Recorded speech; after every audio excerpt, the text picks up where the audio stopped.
Okay, so today I'm going to be playing Anichess for the first time. I assume you can play it just like this. I don't know if you have to download something, but I just saw an ad for this the other day, and so I don't know exactly what it is. It's going to be kind of like the spell chess variant where they had the Clash of Clans crossover, but I really don't know what it is, even though I'm not able to play on chess.com because I failed my permadeath challenge. I'll still be able to do stuff like this that's affiliated with it, I suppose. So, uh, external wallet. Can I just sign up through... What does that mean, external wallet? Like, it's free, so it might have some microtransactions. You can buy custom piece sets, but I assume maybe I can log in through this, even though I'm not using it necessarily. I don't get it. Access your email address, memory. I mean, I don't care about any of this. Let me just play it. I don't know why it's making that part so weird. Okay, constructing your key. Like, it's probably gonna have some... Oh, God. Your move, human or bot? Do I really have to do this right now, or can I just play? Your address. What is happening? Okay, fine. I'll do my stupid email. I hate when stuff like this is so... I guess it shouldn't be a surprise, but I guess I thought I just... I used like my dummy account, my Chaturanga only account that I would play variants on, and so... Whatever, we'll see what this is like. I don't know. It's not made by chess.com. I guess it's just like affiliated with it somehow. So it'll basically just be some variant where you get to use spells and do probably other weird mechanics, which is cool. Now I have to do my authentication code, whatever, for the thing. It's always so stupid when I have to log into my any of these accounts. Always have that like authenticator, either like with chess or my email or my Twitch account and everything like that. Okay, so let's see what happens here. Your move, mate. What? Okay, verify. Can we please do this now or what?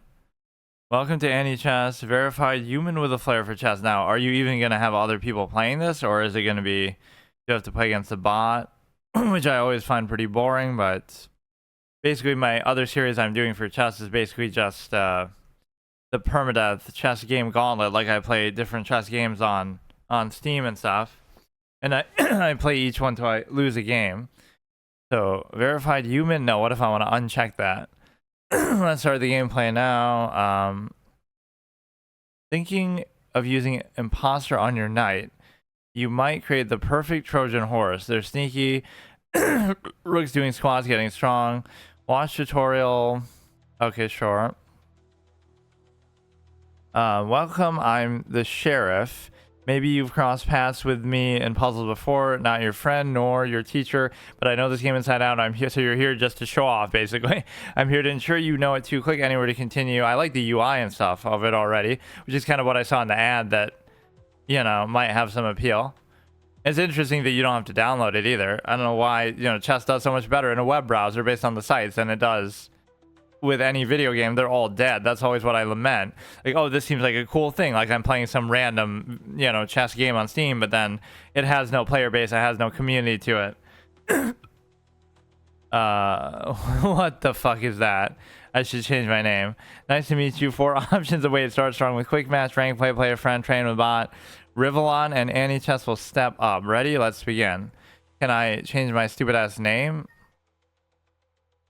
Spells bring the magic to Anichess. Normally pick 3 and craft your strategies, but today I'm choosing for you. Now they'll metagame this too, your opening spell loadout. First up, Horse Recruit. Is it going to be like every turn you gain 1 mana and then you get to play based on the cost, like kind of almost like a card game? It's like the Magic the Gathering style. I would say Hearthstone, but Hearthstone copied Magic in that regard. It's a very simple way where you don't have to worry about lands or resources. You just kind of, every turn, both players get 1 mana, increasing every turn. So like turn 1, you get 1, turn 2, you get 2, and it keeps refreshing. And you get to play something corresponding, obviously, to that. It seems pretty obvious, but it, you know, it really was the modern simplified version of lands, like from no, I guess in that sense it didn't, you know, I'm wrong. Magic did it with lands, or like Pokemon did it with energy, where you have to play the energy or the land every turn. And then Hearthstone and other games started to make it simpler, where it's just like, okay, you just automatically get it every turn anyway. Recruit the house recruit. For the extra pawns, you're using this one. I guess I don't have a choice. I like when attractive emoji fucking avatars tell me what to do. Haha. Bishop 2.0. I don't even know what these do. Leap bishop over a piece once a turn. Like, she's forcing me to take them, so it doesn't matter. Create a pawn on an empty square from the 3rd to 6th rank. Counts as one move. That's a very convoluted one. Leap a bishop over a piece one turn. Parkour mech. Permanently transform a piece into a knight. Counts as one move. This is not going to be balanced at all, I bet, but... So, 1200 elo, 0 out of 8 is going to be the mana, and I assume it will work that way. Every move you make earns you mana points. You'll need these points to unleash spells to ensure fairness and balance. Black always starts with an extra mana point, of course, or like a coin, which could be a one-use. Right, you get like one extra mana one turn. Your spell firepower is... Oh yeah, unlike in regular chess, where black doesn't get anything for going second, so it's more fair than that. Your spell firepower is limited. Track your available casts using the progress bar. Each segment represents one remaining cast. No check, no checkmate. Just one objective: capture the king. King slay is the true path to victory. Okay, that is actually the opening that I do. Not that, though. I usually do this. Okay, bro, why don't you just play for me? I'm not even reading what she's saying. What is this, dude? What kind of theoretical shit is this? I hate these kind of things. Like, you're just leaving it...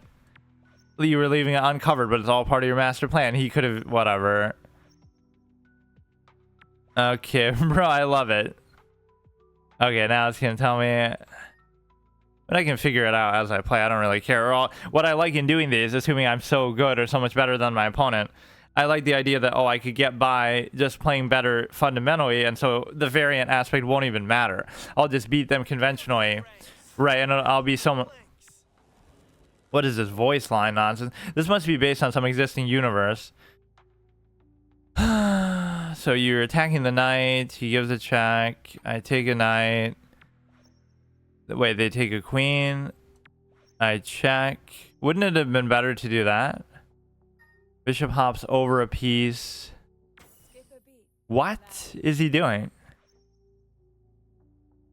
Wait, what the hell is going on? Why are we playing like this? Is some kind of crazy mating pattern in effect, I guess? Okay, like, this is totally how I'm gonna play. Parkour mech.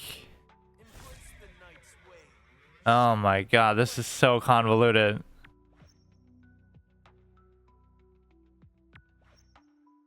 Bro, what am I looking at? Why is it... This is such a bad tutorial because it's so needlessly complicated. Oh, but yeah, of course. This is just a typical mate that you would do. This has nothing even to do... This has nothing even to do with this variant. Well, I mean, it used the abilities pretty well, but... The first Kingsley, let's see where the true leaders lie. Whatever, just hurry up. This is where you fine-tune your arsenal. Doubt it'll sharpen your skills, but go ahead, choose. Nexus. Wait, it's barely letting me even see them properly. I like this one. Alright, that's sorted. Now, who are you really? Yeah, nice joke on the name because it's so stupid. Done and dusted. Nice to have you aboard. Wait, I want to change it though. What do you mean? Okay, I don't know why the tutorial is just so awkward. Bro, what is going on? Oh, whatever, it seems interesting. I'll try to spell obtain. Now you can begin your journey. Good luck, have fun. Like, they're showing you already the business model. You'll be buying these almost like they're packs. Like, can I change this shit here, dude, please? Music is pretty good. And the whole UI and presentation. Okay, let me go ahead. I'll put my name in. I wonder if people are actually going to be playing this, though. Ah, it's one of those that's too short of a limit. Ah, I can't quite fit it.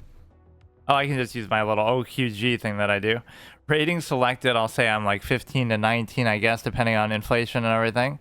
Wallet address. They're really pushing this wallet thing. Let me change my avatar too. How do you do this? Or I should put it as my actual one. This is my one always is perfect for this because it shows the Diablo shushing and it's like, I don't know, it's just cropped out in a way that kind of makes sense, right? I didn't think of it like that, but because it's just my channel art. Let me see where do I find it now? I'll go to my Deviant art, which I have just to show off, you know, the different channel art. This should work, I guess, if I save it from there. Right, so we go here, we do the little Diablo shushing. Okay, perfect. I'm not going to worry about the abilities too much. I kind of just want to play it and try it out. Play for free. With tactical necessity, every piece except for the pawns, let's be honest. It goes so fast I can't even read it. Epoch is busy untangling the timelines, apparently. I don't know if all this is a reference to something, like some, again, other external universe. You know, the way the spell chest was based on Clash of Clans, but they're like referring to characters or something that maybe I don't know anything about. I kind of like this one. It's very simplistic and old school. Evergreen, for those who find happiness in lush meadows and rugged mountains, Evergreen offers escape into a world where nature's beauty remains untouched and ever present. Arcanum, for seekers of sorcery and ancient wisdom, Arcanum serves as a mystical crossroads of magical traditions where the air is thick and enchantment is a possibility. Nexus, for visionaries and digital dreamers. Nexus is a landscape powered by the pulse of cutting-edge technology and neon dreams, where the future is always unfolding. Yeah, you're gonna have to buy microtransactions to to get different piece sets and boards. Something I always said that I'm surprised chess sites don't do that. We'll give you piece sets for $4.99 and, you know, make a microtransaction model, which in a way wouldn't even matter or bother people too much because, you know, it's not going to give you a competitive advantage. So, you know, who cares? The way you have skins and different, you know, cosmetics in other games, that would be the same way you could do it with chess. I mean, if it really makes for a business model that helps the game grow, even though it seems unnecessary, like rather than just premium, like, oh, to analyze games, right? The business model would be, or to do puzzles or whatever chess.com does, the business model would be, again, you buy boards, you buy piece sets, you buy stuff like that, just cosmetics. Classic chess, for those who believe true mastery needs no frills. Classic chess is where simple look meets pure strategy. The board may be plain, but the game runs deep. Yeah, less complicated than Polytopia, by the way. Just ask Elon Musk, who now everybody's clowning him because he paid people apparently to level up his PoE account or whatever to make him seem better than what he is. Which I can't blame you for when you have the money for doing that, but you shouldn't lie about it or, you know, whatever. He doesn't have the time, but he has the money, so he power levels somebody up to that point. Like, has somebody power level his account. For visionaries and digital dreamers, Nexus is a landscape powered by the pulse of cutting-edge technology. And oh wait, they're recycling flavor text. What are you, From Software and Dark Souls 2? What? Is that really the same thing? No way, bro. Like, I understand it's the same thing, but you're just saying the exact same thing. Those who find happiness, dude, already recycling flavor text. Fuck me. Arcanum, for seekers of ancient wait, oh, so one of them was just different because it's the base one that they didn't have here.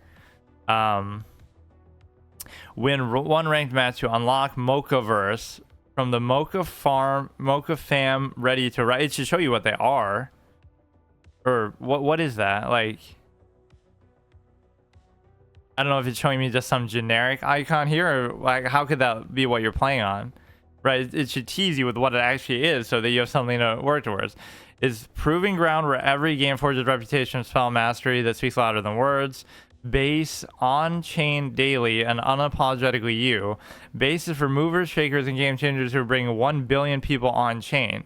Stay based. I don't know what the fuck it's talking about with any of this, but okay. By Bit brought the heat and the best stepped up. The exclusive theme honors those who battled in the Blitz Cup, blending the thrill of spell chess with the bold energy of crypto. Okay, dude. GG Legends. Okay, Mochaverse, same thing. Recycling flavor text again, louder than words. Okay, fine. Make an NFT of my every position too. Why don't you? Classic chess, for those who believe. Okay, so you're gonna recycle it again. We get it. I mean, that just seems lazy. Give me a little bit more. All right, this is Nexus. This is Evergreen. But no, the potential for that with business models and stuff is, I like the art style of some of these, like, But I don't like the white outline around it. This is like some shit that I would make in clip art. Not the actual model, but I'm saying, look how you can see the white outline around both the white and the black piece. Like it's cut out. That's a little awkward. Like, see, this one doesn't have it. I don't know why some of those are like that, but whatever. This one looks very cool. Mochaverse, base. Like, what, am I going to be advertising for Bitcoin or some crypto shit by using one of these sets? Like, I don't really care or see what it's about, but if it looks cool, I'll use it. I don't know why they keep referencing stuff like that, or even having the wallet. Like, are they leaking? Are they doxing my wallet account for what did I even use? Like my chess.com account? I don't know if that's something actually meaningful. Tutorial, skin, sound. Okay, let's look through these, or I don't even care. We have the 3, let's just use them. Right, and let's just play a game. Only thing I care about is whether it's active or not. I hate how he keeps taking me back to that screen though too. Like, we get it, we're logged in. We should just be at the main menu.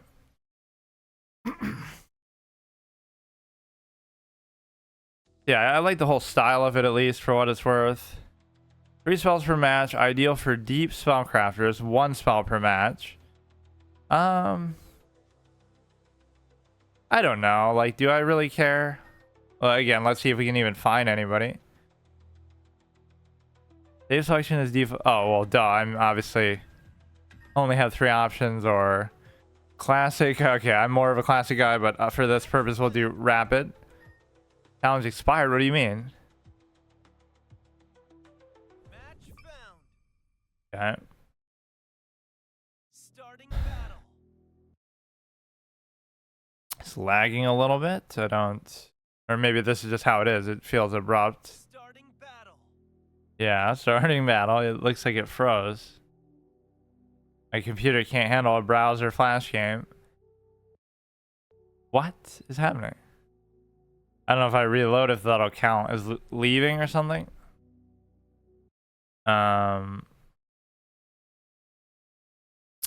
Tempest is stirring up the skies to ready her bishop for a stormy advance across the board. I like the idea of it at least, but I don't know. Okay, here we go. I'm playing as white. Again, I don't care about the spells too much, but permanently transform a piece into a knight counts as 1 move. And you also have the ability to, you know, you're getting the 1 mana at a time every turn. Bis-hop 2.0, you get leap like a knight, you get to leap over a piece. And then I keep saying horse. House recruit. Create a pawn on an empty square from the 3rd to 6th rank. Counts as 1 move. So obviously they're going to be an expert with the spells and just destroy me that way. But okay, are they a bot or what? Okay, your last opponent has invited you for a next match. I'm a little confused, but okay, let's go again. Maybe I should count this as permanent too. I do have a 4th spell, I guess, but I don't even care to worry about it. My point is, though, I don't know, is that guy going to be a bot that he was so bad? And he didn't bother to change his name either. But no, it's like, you know how there's that expression, slay queen. This is like slay king because... Or I guess it doesn't work that way because you're saying it too, like, you know, Pokemon, slay queen. Whatever they say, some stupid brain rot terminology.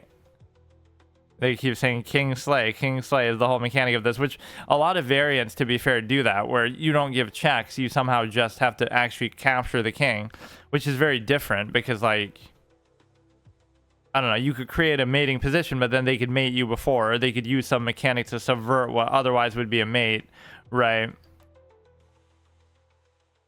So this will still be more active than ICC or whatever other chess sites we were trying to play on. So I just did the permadeath website gauntlet, and then I should treat this as permadeath actually. So if I lose a game, I can't play anymore, just period. But I kind of don't want it to be that high pressure, but I don't know why it keeps doing that. Like, I'm not... Match is expiring, but it's acting like I'm supposed to click something to join, but I'm not able to. And then it lagged out here the last time. Right, it looks like it freezes on the screen. I don't... Yeah, I did that last time too. I'm like bug testing or play testing this. Like, why does it seem so scuffed? And then it worked when I reset it. Should I have to do this like every single game? Maybe it's something with my browser. You shouldn't play it on Chrome. And then I don't want them to abort any amount of time that this takes, but why go around when you can go over bis-hop? Bis-hop is the way they say it. Okay, let's ignore that. Do the King's Indian for what it's worth. Yeah, they copied the mana system from Hearthstone and this whole modern card game space, at least like the way that whatever PvZ Heroes does that. Every game does that, where you gain like one resource every turn. So I don't really care about the spell mechanic too much. I don't want to rely on it. Like, let's just play a solid game. Or that could be part of the challenge. Like, I'm not allowed to use spells, which I'm not going to say that, but I probably won't use them very effectively anyway. Create opponent empty square from the 3rd to 6th rank.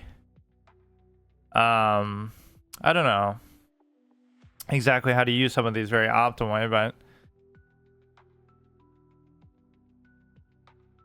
transform a piece into a knight. You can do that for some strategic check or fork or something like that, right? And then you can also do the bishop can be very deadly, where you could oh, okay, bro. I was gonna say, I was even explaining it as that happened.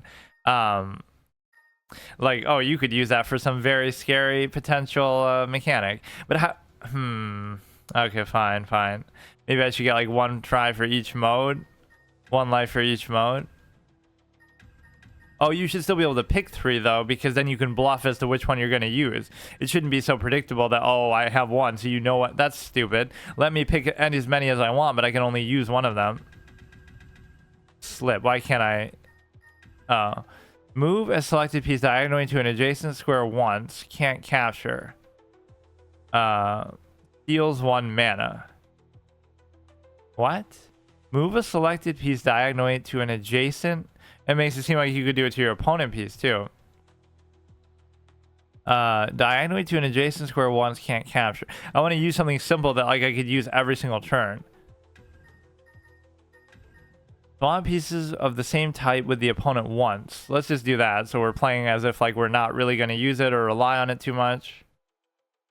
So I already failed that, unfortunately. And I was even saying it as, oh, with the bishop, it could be interesting because you could just make them kind of exactly like spell chess, the variant on chess.com based on Clash of Clans or whatever, where, you know, you have the jump mechanic that you could use all the time to be threatening a mate.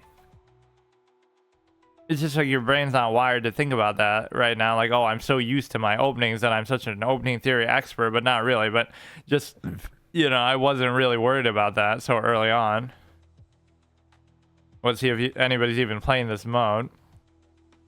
But no, now it's going to be obvious to your opponent which spell you're going to play. At least with the other one, there's some mystery. You have the 3, they all cost different amounts. So by the end of the game, by turn 8 or 6 or whatever, you can play all of them at any time, or maybe multiple in the same turn. So that makes it very dynamic where, you know, they have to guess, they have to figure it out. But no, it's pretty cool. I mean, I'm always rooting for stuff like this that makes chess actually more interesting potentially, but I don't know what the whole crypto advertising and shit is about, or the business model here, the wallet. I don't understand what they're talking about with all that. Like, how recent is it? Because I just saw like an ad for it the other day, but join July 2022. Like, maybe it's been around. I don't know.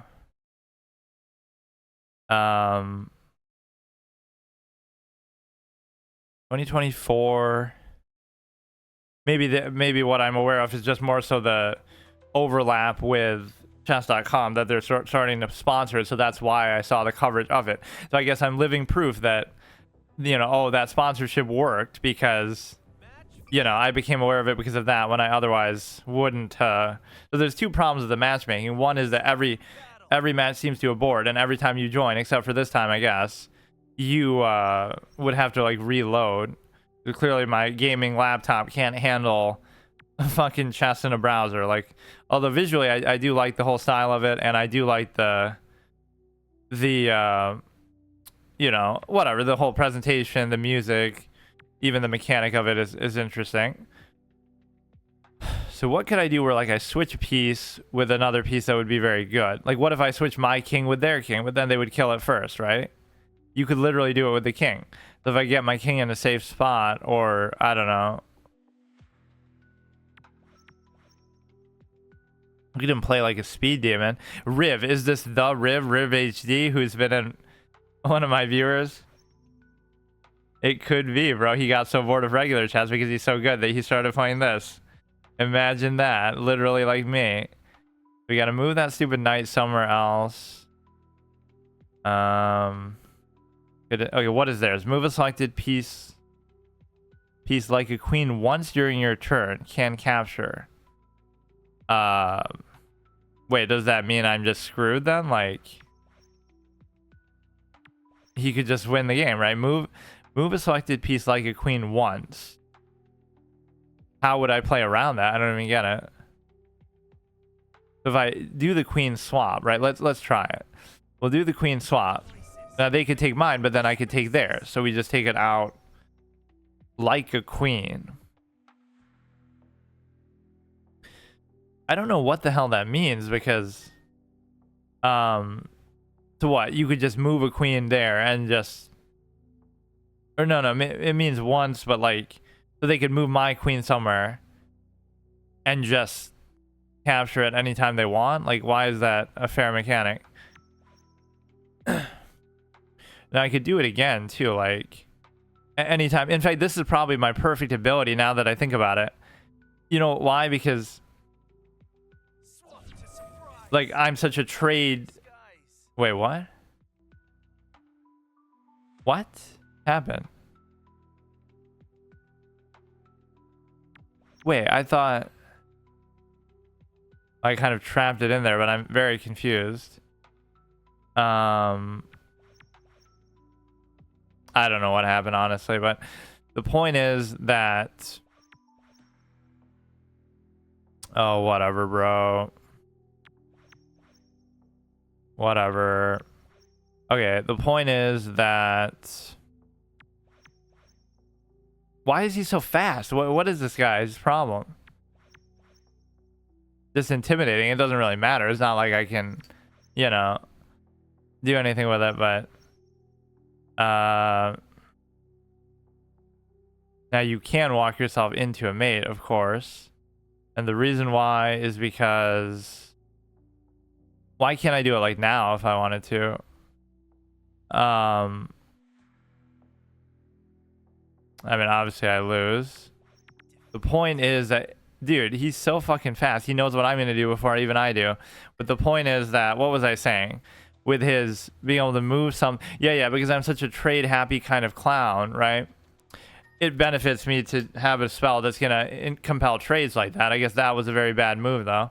Like, that dude is literally a super grandmaster god based on both his speed and just knowing exactly what he's doing and every nuance going on. Like, relax, dude. It's literally just a fucking knockoff of chess. The ranked match, maybe I get like 1 life per each mode, I guess. I don't really know what to tell you. Let's see, what are the game modes going to be here? Or these are always going to be a 3. I guess I'll give myself like the 3rd life, so I get 3 lives. If I lose now, then it's over. So the bis-hop thing is really good. So if I lose this one, then I'm done. I can't play anymore, period. Maybe ever. Or whatever, at least for now. Transform a piece into a knight. This one I'm very confused as to what that even means. Let's see. So we'll just do like a 3, 4, 5 mana curve, right? Transform into a knight, jump a bishop, and imposter is obviously my favorite one because, again, it'll compel trades in a way that, oh god, save my loadout, bro. Or see, I went back to the menu, but then it did it anyway. There's something very buggy with the queuing system. Like, can we just win on like a normal positional way? Because I'm obviously better than all these players at regular chats. Although that last guy, I'm not so sure what he was on. Just, where could I get it that, oh, transforming it into a knight would be really good? And I'm obviously not sharp enough to figure that out. bis-hop could happen, and so could the imposter. Like, what if I just do imposter? Like, so here we go, bro. Here we go. Every fucking time with this shit. So, okay, I'll do it, and then what'll happen? So now he'll take it. What? Wait, why? I don't know what. Okay. The point is, it would work in theory, but you have to keep it away from the king because obviously I'm locking myself into a mate stupidly. Whatever, bro. Maybe I won't do like a permanent thing with it because I just kind of want to try it, but maybe I would like the light one better in terms of, I don't know. Because like then you can just take advantage of just playing more normally. I don't know. I wanted to do it in some sort of way where there's a bit of a failure state. I guess I won't. Okay, I'll just play it like normal. But yeah, I'll do the imposter one. I mean, this is like just playing regular chess. Like the spell isn't going to make that much of a difference. But I guess the way that I used it there was... I hate when I welch on my permadeath formats because I'm always so like honorable about it, but whatever. I don't have to do it for every single thing. Like I'm just playing this just to try it for the first time. It's different than like just playing on a site with like regular chess or whatever. I'll just indulge it. But it seems somewhat active, and so that's a good thing. But no, I wanted to see like when was it actually released. I want to see the origin. Maybe it's been around more than I realized, but or I guess the problem with this is you can't play it in the ranked mode, right? But who cares? I mean, who cares about Elo on a random variant inflated garbage thing? He's going to be using the slip thing, which is maybe good because you can use it practically every turn, right? So those are sometimes valuable. But then again, once you get to turn 5, I can do that every turn too, so...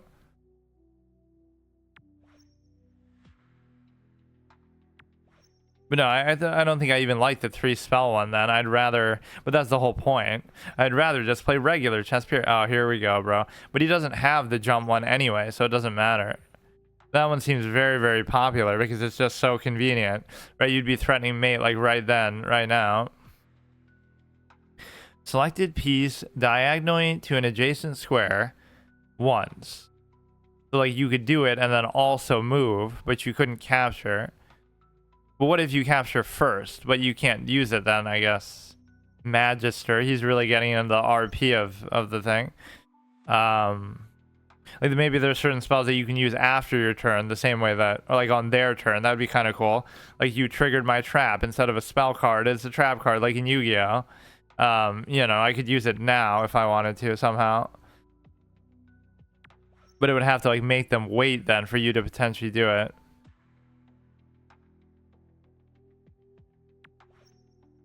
That's not really a good move to ever make, but I'm being stupid.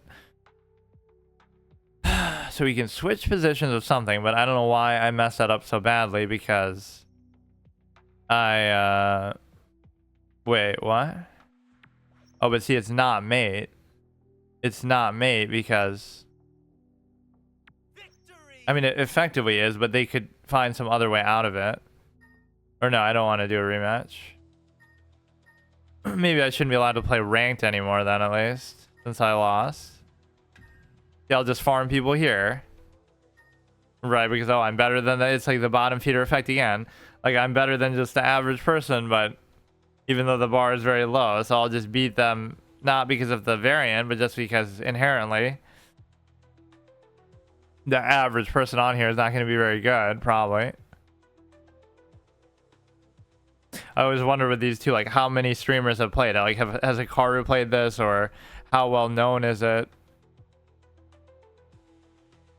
There's something maybe insidious with the business model, but I could care less about it. I keep trying to find out the release date in between games, but then it starts by the time I do. The Parchment of History. Modernizing the chess experience, onboarding new audiences, empowering the community. Abundance mentality, innovate with passion, respect and humility, speed over perfection. Yeah, that's what everybody believes in chess. Like, let's, you know, play the faster formats. Okay, that's all the developers and stuff. It's now affiliated with chess.com, but does that mean it just came out, or does that mean, you know? Reshape strategy with Magic you can play in the 10,000chess.com / whatever tournament. It does that every time. Like match found, retry, but then it technically did find it, but it just bugs out and says that. I don't know. Small indie company.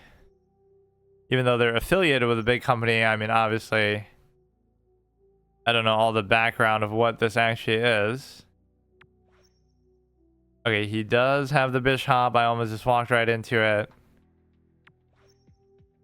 No, this is basically just a better version of the spell chess one that they did on chess.com, right? Which is just a simple variant. So here you're double threatening and I can't even castle. So what do I do about that? See, like, you got to switch it in a way that doesn't leave them like a good option. Like, let's say we switch the bishop positions. Then mine's here, theirs is here. They'll take here though. And then I can't do anything good necessarily. So that's already like an irritating spot to be in. I guess I could do this. Then if they take, so I've already lost my castle opportunity. Getting like a reverse fried liver cheeky threat. I always like doing it with the queens just to try to trade the queens, but the problem with that is where it kind of zooms in on my avatar a bit more. Right, like it doesn't fit quite with the cropping the way I thought.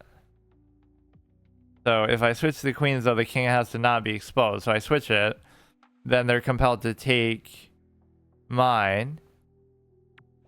Right, so it obviously compels a trade in a good way. Now you could jump it, but it doesn't matter a whole great deal. You could attack the bishop itself, the rook, I mean, with that. It already seems like a very bad position, though. I don't like it. I could try to go here, I guess.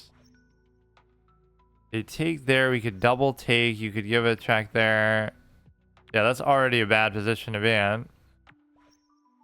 But I mean, see, the whole thing with the bis-hop idea is the fact that if you just trade their bishops, now it becomes useless. See, that would be cute, but I can't do it on account of the... What if I switch it now? But I can't, because then they'll just take my king.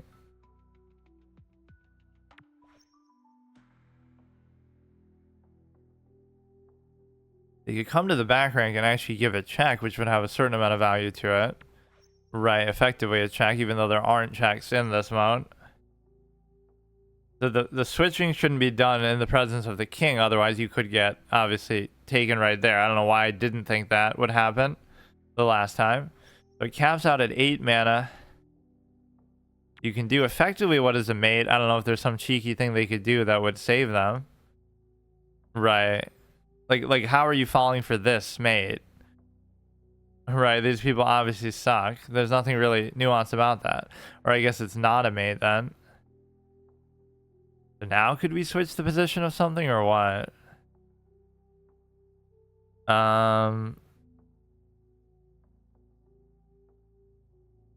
Like we could switch the position of the thing and then we mate them.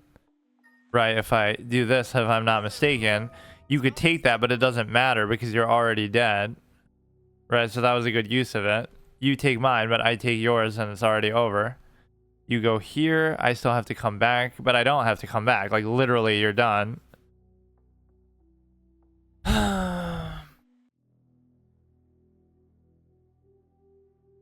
It is very hard to get used to them, right? When you're just... Because I'm thinking too much like just playing normal chess. Not even saying I'm that good at that either, but... But no, these players are generally pretty bad, myself included. Clear the ground with a single bound. I don't know what these voices are either. Like, these are all supposed to be characters doing things, but... Okay. That's all I'll do. I'll just use the same imposter thing because, again, that's the only thing I care about is potentially compelling trades with it. Although there, I actually won because of it. Right, in a position that was almost a mate, but not as obvious as it would normally be. Starting battle. But the whole thing of not giving checks or being in checks is going to be weird, right? That's also hard to get used to, even though I played variants a fair amount to do that as well. So the bis-hop thing is not there. I don't have to worry about it. Even this makes it so complex, just having one potential option additionally, which in some ways is how you can ridicule chess a little bit and act like, not even so much ridicule chess, but ridicule the way that people talk about it. Like where, see, now I could do it because, okay, I switch positions, they could take here, but then I could take, but then they could still take mine, but they couldn't because, like, okay, I put their queen here, they take, but then I just take their king, so they have to take that first. Right, because that's all I want to do sometimes is just trade. Right, you have to take it. You could take it with the rook, though, so you don't have to lose the castle. But the point is, you have to do it. Right, it's not a very complicated move. Or they could do it again, though. What would happen then? Like, they could literally re-imposter what I just did. They're really appealing to the Among Us fans with that one. What? Okay, but that didn't do anything. Or like they'll take my... Wait. What? Wait, I'm so confused. Bro really thought he did something there, and I even thought he did something there that I was confused by it. The point is that... Okay, whatever, bro. It's having maybe a little too much impact on the game too early. But no, like, couldn't you just start using it every single turn then after a while because you have enough mana for it? Or like you can only use it twice a game? Is that what that means? Or maybe there's some kind of cool... Oh, it must be a cooldown, right? Like you can use it once every 2 turns, I'm assuming.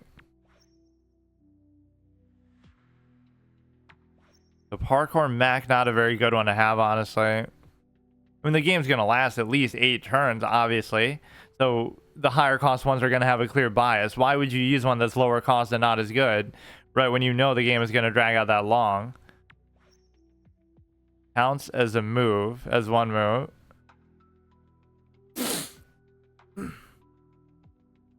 Luka Doncic's playing since he's joined the Lakers. He started playing chess. I know he played Overwatch. There's a couple clips of him doing it at a relatively high level, but let me guess, he got his account boosted too, just like Elon Musk got his PoE account boosted or whatever. Oh yeah, what I was saying is, like, when people over glorify chess so much, right, and act like, oh, it's so good because it's so complicated, like literally any game that takes place in real time is more complicated, or any game that has more squares, or, you know, the point that Elon made about Polytopia is fair, because it's not that Polytopia is more complicated than chess. Literally everything is more complicated than chess, because if it happens in real time, imagine, and that doesn't mean chess is bad, obviously, but I just don't like the way people propagandize chess so much, where, you know, it's the case where you just, could I switch it now? Like if I switch it, no, because they don't have to take it. So they could, we switch it, they could take, then I take, but then they could also take. So it doesn't work quite as well. What if I do the rook? If I do the rook, no, but then they'll just kill my king, obviously, never mind. So yeah, any game that happens in real time, every second there's choices being made and actions happening, where you are on the map, you know, what move you're making, even sports.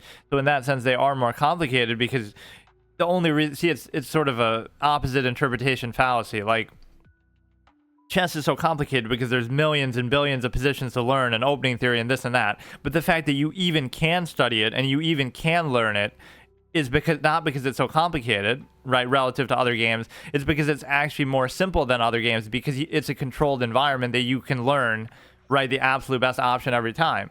In something like a physical sport, or even something like a real-time game like a RTS or whatever, even shooters, it comes down to second to second reaction. So you might know the best thing to do, but then there's still variance in how well people do it or not, right? Oh, you know the goal is to get the ball in the hoop or whatever, but some people will do it better or worse than others. Or you know that you're trying to shoot the guy in the head in Counter-Strike, but you know somebody's going to do it better or worse. So it doesn't come down now to the studying aspect of like, oh, we know the best position to be in the map at the best time, and you know, but it's changing from second to second. So that's the point, is that the complexity is a bit of a farce because you're fluffing it up because, oh, look at the number of positions that you can have, which is true. You have a lot of positions, but how many positions can you have in a sport where every player is on this exact, you know, part of the floor? Or, you know, it's just, we look at it kind of the wrong way, because the fact that you can even measure the number of positions actually shows you it's more simple than most games, because yes, you can study it for years and there's opening theory, but what kind of theory would there be for a game that doesn't have those limits of like only 8 squares? Okay, so make it 16 squares, make it 100 squares, then it's objectively more complicated, you know, in every way. And you can argue like a balance aspect, like, oh, it's more balanced, but even that's not completely perfect with respect to you know, black obviously being at a disadvantage or whatever. At least this game's going on for a while. But my point is that, yeah, any real-time game, every second there's how many options, compared to in chess where there's only a fixed number of options. It would actually be way more. You know, every second there's so many choices to make. And again, RTS games have that. Other even board games have that. So the turn-based versus real-time thing enters into it. Even amongst turn-based games, there's more complicated ones like shogi and go and stuff. So I just don't like when it's fluffed up so much, is my point. Doesn't mean it's bad. And again, the whole computer argument also is not a discreditor, because yes, computers are better at chess than people, but that doesn't mean it's bad, you know, or that you can't play it. It just kind of maybe hurts the luster of it, again, that people glorify it so much that you act like, oh no, it's impossible to solve, you know, it'll be solved for a draw, or it already is by grandmasters too. Not fully, but you know, to a degree, you feel like that's the draw death that even Capablanca talked about so long ago, where, you know, the majority of games are going to end in a draw. And that's not a fault of the game. That's just, I mean, it's not the fault of the players for being so good that they do that. It's just, that's just how the game works. So what's the problem? Like, you can't expect to... What if I switch queens now? Like, wouldn't that effectively trap his queen? And it wouldn't seem to do anything to mine. Oh, it would just give him a knight. Never mind. I thought everything would be covered there, but effectively, that wasn't a very good choice. Yeah, that was... Yeah, I keep undoing myself just by trying to do something fancy with my stupid... with my stupid ability. I was doing fine before that. Literally gave him either a free knight or a free pawn.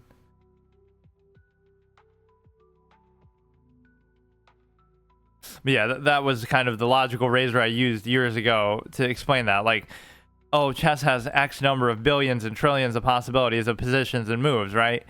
So, oh, that means it's so complicated. But actually, it means it's simpler than other games. You know why? Because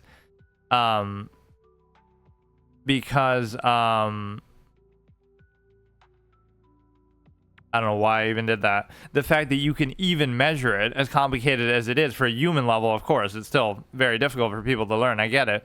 But so are countless other things. The point is that it has X number of positions, which is a very high number to exponent. I forgot exactly what it is.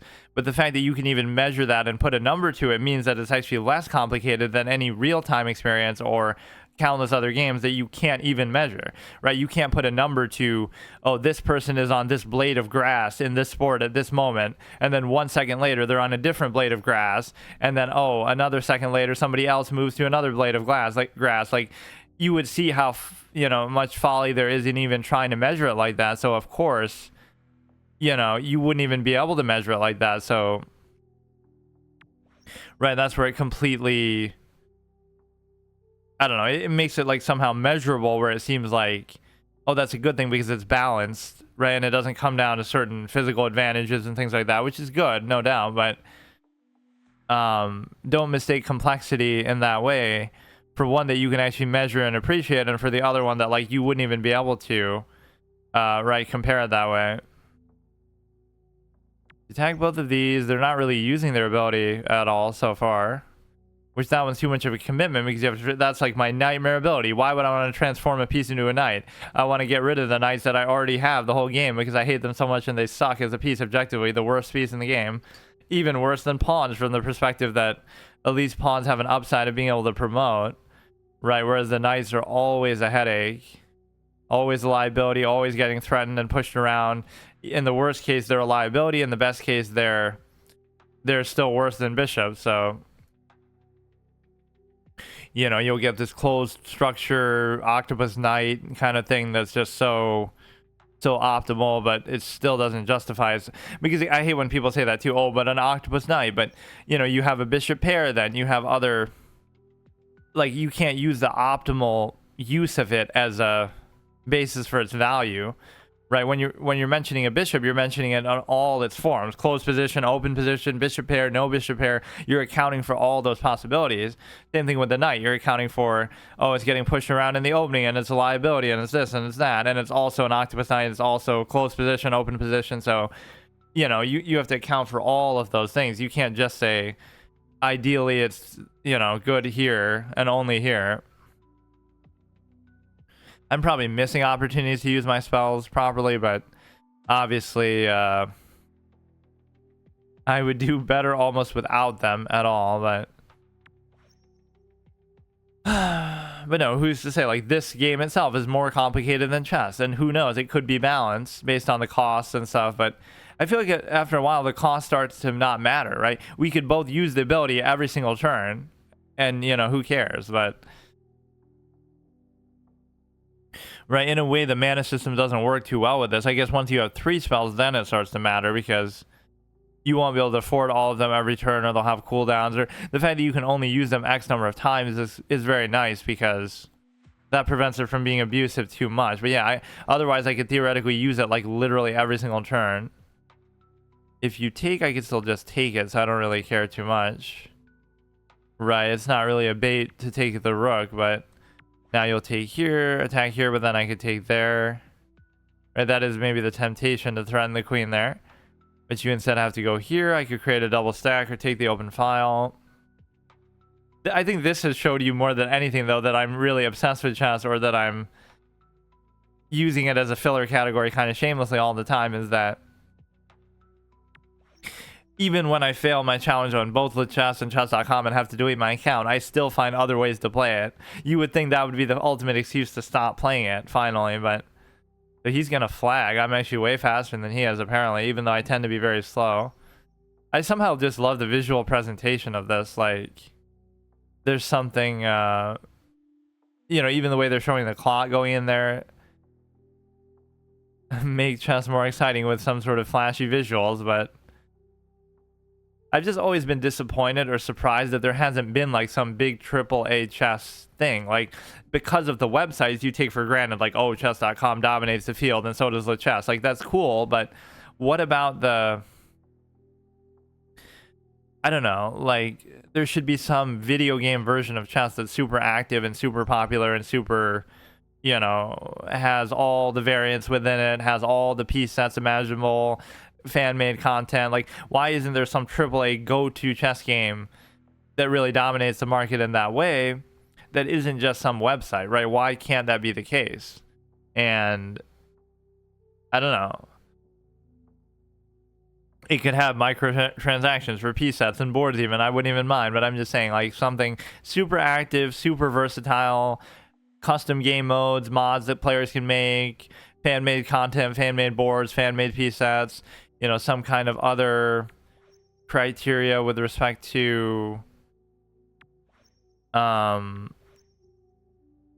just like the one place end-all be-all game that everybody can play in chess, that isn't just a website, that isn't just, that was a mistake already, but it's fine. He didn't even do anything. That's a mistake again. Because yeah, like, no, I guess not, because even if he takes that, I could just ignore it. Let's just go here. I was trying to double stack, but now I can't. See, this game played out like a normal game of chess with no other you know, issue with it. Right, the abilities barely came into play. There's got to be one moment that's going to be really impactful here. Like a switching of a pawn, a switching of a... I mean, they're up a piece because I foolishly used my ability the first time. Like, that's actually what it's coming down to, is that every time I use my ability, it actually hurts me. I'll be winning until that happens. Like, you could have even put it here, because then it's like, you know, it's a case where if I took, then you could just double take. So maybe I should just go here and wait it out and try to play around the light squares a little bit. Okay, now I could do something like switch it. Maybe not. Switch it here, because then, like, oh, I'm giving you a check, but then you could just take it. And then I don't want to trade even either. What is he even trying to do? It's going to come into play as like one clutch final, you know, ace in the whole thing. You won't use it the whole game, and then you'll use it to mate at the opportune moment. Victory! Oh, yeah, I forgot that he was even struggling so much on time. Review the match. Is it going to have like a ton of analysis options? Like, I'm always impressed when the engine's able to figure out a variant too, to the extent that, like, how many spells do they even have in total? It seems like the game is kind of rough in that sense. Like, that's really all we get. Like, where's all, you know, it has all the empty spaces. I don't think it just came out. And you could say, oh, it's an alpha, so that means it did. But guess what also is an alpha? Games that have been out for literally years. Like, what's the one I just played that said that I was surprised by? I can't remember. It's a game that, oh, it was in beta years ago when I played it, and now it's still in beta, like maybe Marvel Snap or something, right? Every company just abuses that. They found the ultimate hack. Like, oh, if you have issues with the game and bugs and all these problems, it's okay because, oh, it's in beta, and 5 years later it'll still be in beta, so it never ends, right? So if you complain about it, just don't play it. Which, to be fair, a lot of these games are free, that you can't really complain too much, but I feel bad for not doing some sort of permanent format with it, though, because there should be some rule like that. Did I maybe not lose in this mode? I think I did, though. I swear, sometimes I'm just losing to my own misuse of my own ability. If I just didn't use it at all, I'd probably do better, right, and win every game. That's the sad part.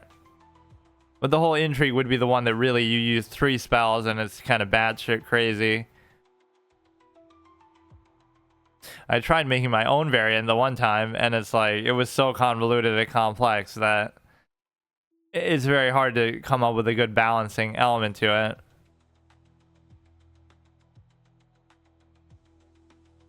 Yeah, this was pretty fun to try out.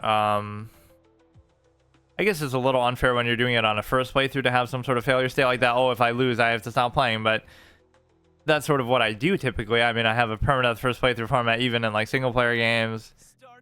Even in multiplayer games, like, I'll go through every hero gets like 1 try. Right, like I was doing that with Marvel Rivals just now. Like, I play as the Hulk, and if I lose as the Hulk, then I can't play as them ever again. And then if I, you know, why does everybody use this shitty parkour mech thing? You know, if I lose as a hero, then I can't play as them anymore, and then if I run out, then I have to end the playthrough. Or I don't mean like ever again, but like whatever, for like a long time. When the playthrough ends, and I have to wait like a year before I play it again. I always love doing that with just, whether it's a new game or it's a game I've never played before.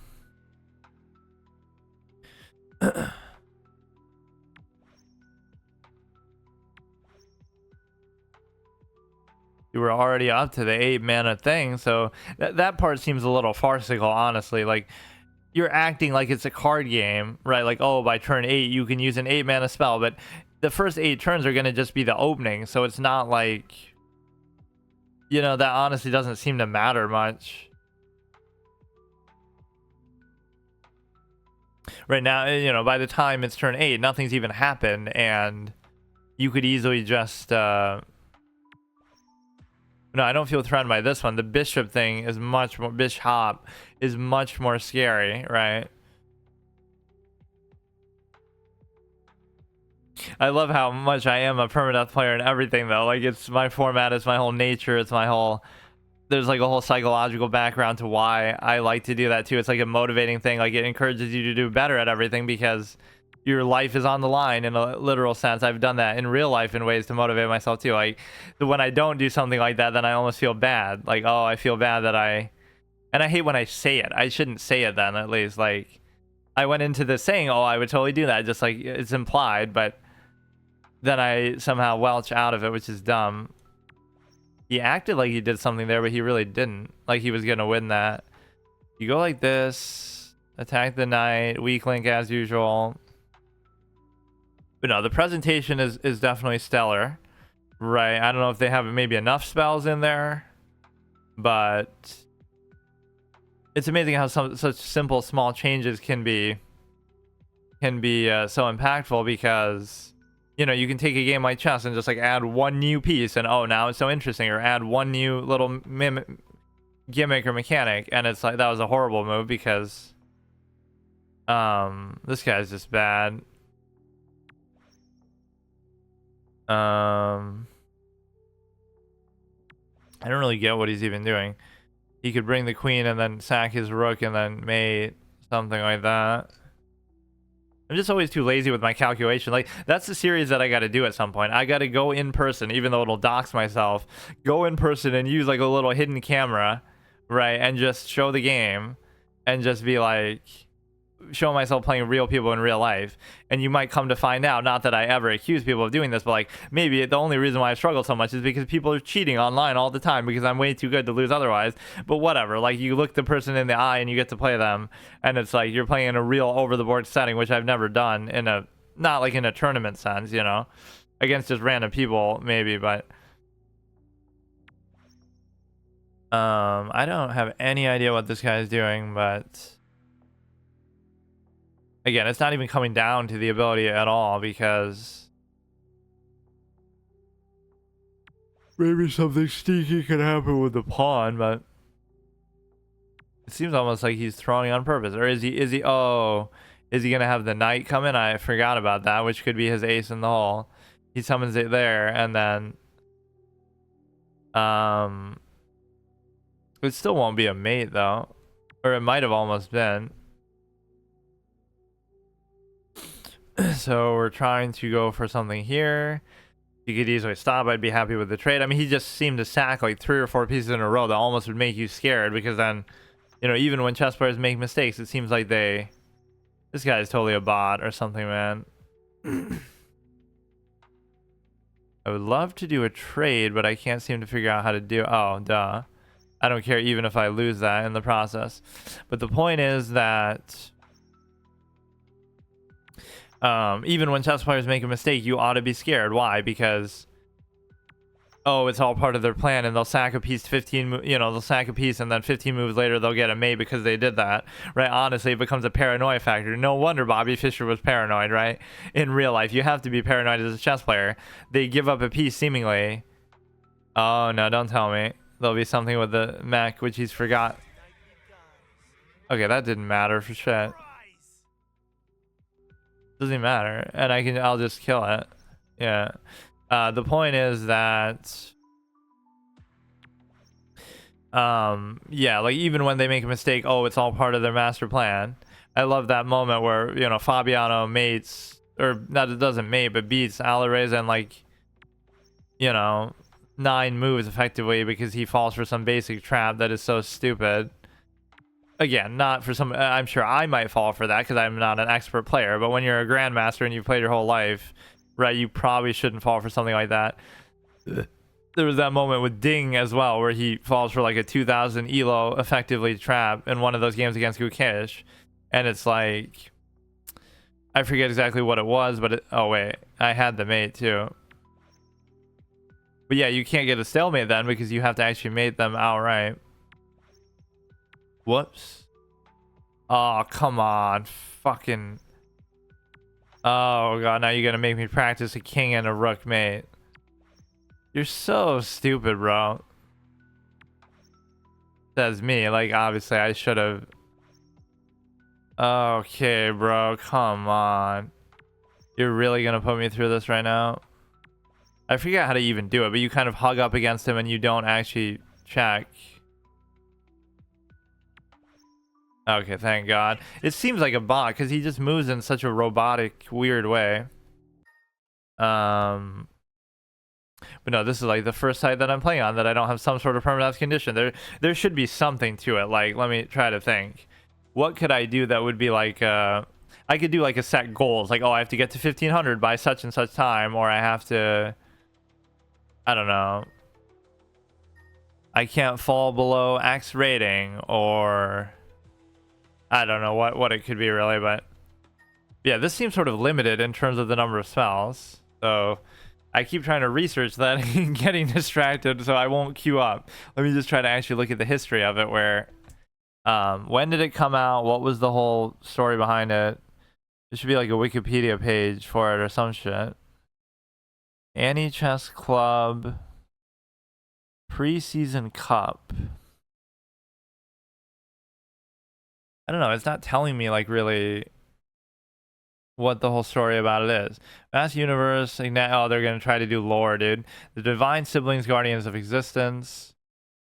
Yeah, why don't you leak my wallet address for something that I don't even use? But like literally, if a streamer does this and it's like, oh, it's leaking your Bitcoin address that you logged in with, like what the fuck, bro? If that is even what it's showing me, or I don't know. Because it was letting you log in with all these kind of weird things that aren't really related to just, you know, I don't know, it's something weird. More coming soon.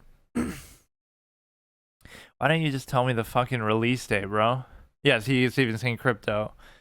Release date. NHS had multiple release dates, including November 8, 2024. Okay, so it's very recent. October 2024, okay. You want to know that because, you know, just release of Anichess free-to-play strategy video game in partnership with Magnus too. That's like Ham and Magnus. Not that he probably gives a shit about it, but yeah, this makes me want to look for like other best chess inspired games. I would totally do that too, is like I'll start studying finally and I'll like turn it into like some ASMR book reading fucking kind of format. But the problem with that is, oh, it's like you're stealing somebody's content by doing that. Or shogi, not like that though. Chess light game that isn't chess and also isn't one of the core conventional ones. Active online game, go, you know, go let's play checkers or some shit. But I mean it more in the vein of something like this that's kind of has some maybe production value to it. Games like, but no, if it's recent and in active development, then that's cool because you get to see it sort of play out. I probably won't play it again for another month or something, but no, what should it be? What should it be? There should totally be a format to it. I can't lose, like, I don't care. I'll just keep farming people on this, even though I'm not gaining a rating for it. I can't fall below 1,000 rating, and if I have to get to such and such rating every time I play, something like that.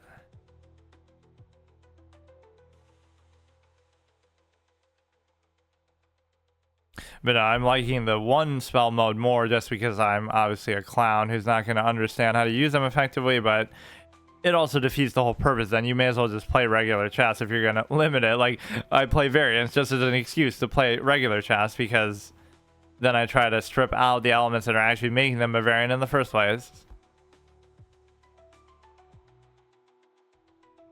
Yeah, even this is in a browser. You don't download it the way that, you know, I keep thinking of that, like, why aren't there any games like that that are like a big staple? The one that I was rooting for was chess exclamation mark here, that, oh, you can play on the chess with millions of players, like as a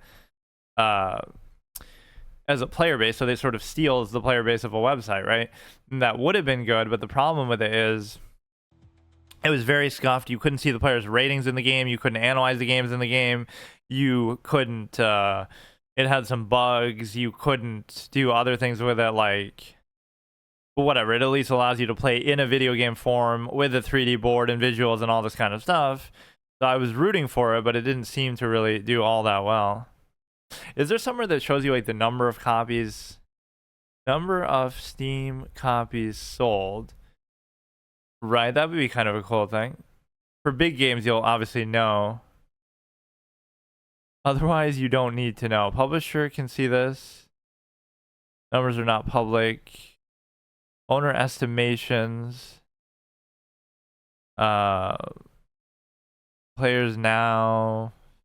Sales. Yeah, I'm kind of curious, actually. It might not be fully accurate, but that voice seemed a little bit different.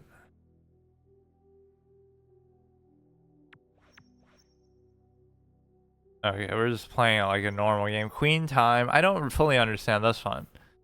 You can move a piece like a queen during your turn, and you can capture it. Like, you could move my queen there and just take it. And there's nothing I can do about it. Like, that could be very annoying. This is Riv again. Is it the same Riv that I'm thinking of? Who's like a 2,000 plus player, potentially a lot more, actually. Okay, so if I castle, then I could just get rid of it before he gets a chance, right? Now you do it. If he takes... Oh, fuck you. Fuck you. What? Wait, what happened?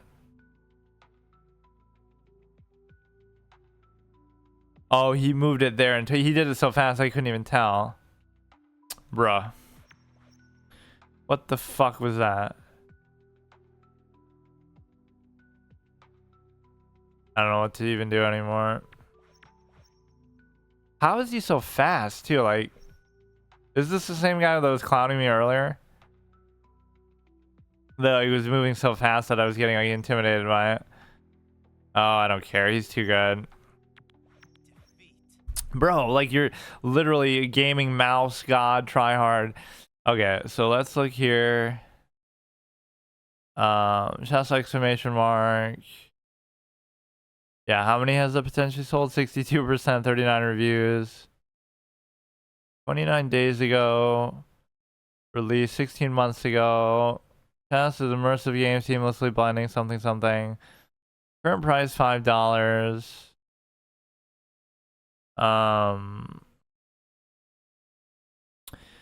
Okay, let's see. 2 4-hour people. But again, it doesn't matter. That's the whole beauty of it. It could be a dead game like every other chess game in existence. But guess what? It's a case where owner estimation's only 1,000. Bro, my video of me playing this for the first time has like 1,000 views, and I'm a small shitty clown channel. You're trying to tell me I got more views on my video of it than the game actually sold copies? There's no way it's that low. No, it must be a couple thousand, 10,000 or something. Steam database does not own it.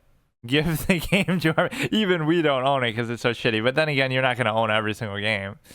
Okay, let me play maybe one more. I'm getting clowned by Riv. But Italy seems to be somewhat active. Although playing the same player multiple times could be questionable a little bit because, you know... That's kind of a bad thing. That means there's a little bit lack of activity that you would even be able to match up against the same person twice. Okay, I'll play one more. But yeah, I'll make some sort of rule for it. But then again, if I'm only playing the unranked, it shouldn't really matter. Right, and in fact, I wish you could play this mode in ranked though too. That's a real missed opportunity. Right, let us play the light version in the ranked as well. Even if it counts for a separate elo than the, than the 3 small one. Okay, last game. No, it's pretty fun. I like the idea behind it. So we'll see how it updates over time. I'm just always looking for stuff like this. As some sort of little gimmick or little novelty. There was that Code Geass chess thing that was pretty fun. There's all kind of weird ones that I found, right? Code Geass chess. There was the where was that even? I was looking for analysis on that scene, but then where is it? There was some site where you could actually play it like with the card game. Huh, where did it go? There was that one, then there was like the Pokemon chess. I have even a video of me playing it. I just don't know what the site was anymore. Starting battle. And of course there you're not going to be playing against real players. In fact, I think I might have even been playing against myself. So imposter he has as well. A lot of people using their generic names there. Right, the starting name, which means it could be a bot or it could just be somebody who didn't care to change it.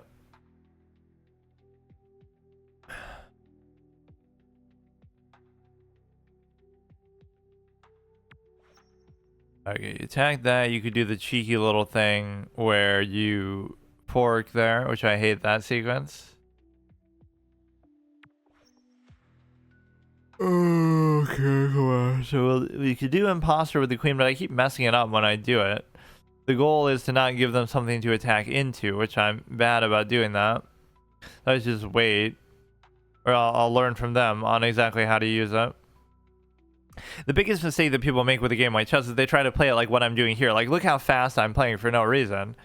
Anybody could always play better or be better than what they are if you actually use your time and apply yourself, but you're just kind of lazy. So you're not really, you don't really care enough. You're not really trying, hard enough. Okay, hurry up. Even though I'm just preaching the value of time use. Change your face. Enter the chase. What? I have to address it, but then again, they're not threatening mine in the process. And the way that I address it is actually going to be subpar. And the reason why it's going to be subpar is because of the simple fact that I'd have to give up my queen even in the process, even if I give up this. What the fuck is going on? It's a very impactful move, I can't deny it, because I would effectively have to give up the queen, and then I'm probably going to end up losing my rook. There's nothing that can cover that adequately, so I don't know. Or no, couldn't I just redo the thing back? Wait, what? I don't understand.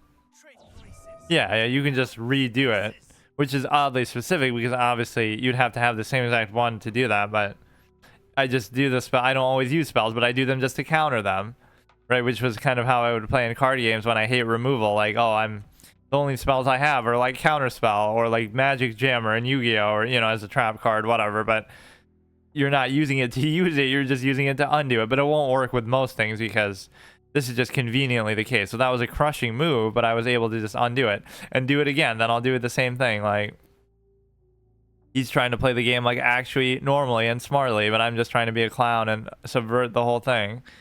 Right? Try to use the mechanic as little as possible because I keep screwing it up.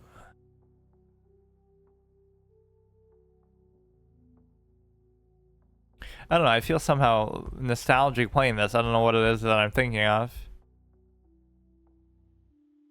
Because I barely played that spell chest variant, but something about it just feels so familiar.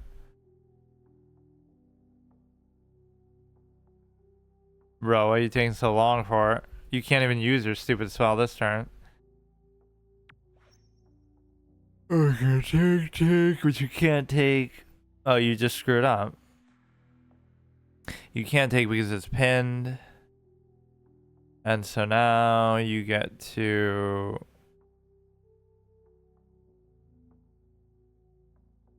Maybe I saw something about this a long time ago, that like when it was in development, which I guess it's still in development because it's an alpha. Yeah, I love how games abuse that. Where it's just like, oh, it's in beta, and if you criticize it, well, it's in beta, so it'll be okay. But then it'll be in beta for 5 years, and then... Or it'll be in alpha, then it'll be alpha for 2 years, then it'll be in beta, then it'll be in beta for 3 years, then it'll be in, pre-release open beta, this and that for time. Like, at some point, you just have to accept that it's out and just, deal with that. If you get criticized and oh, we're going to update it it creates that sort of bad culture, right? Like when you were a kid and you had a game like on a cartridge, it's like if there's some big bugs, you just have to deal with it, or some game breaking bug. It's exactly the case that you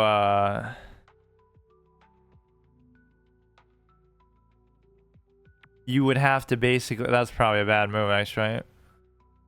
It's a case where you would have had to get another copy of the game mailed out to people to make up for the bugs if they're game breaking, or they would just have to deal with the bugs in the game, right? You didn't have a choice. Now you have a choice to, like, you'll say, oh, games are way more complicated today, but that goes without saying. But the point is that you effectively,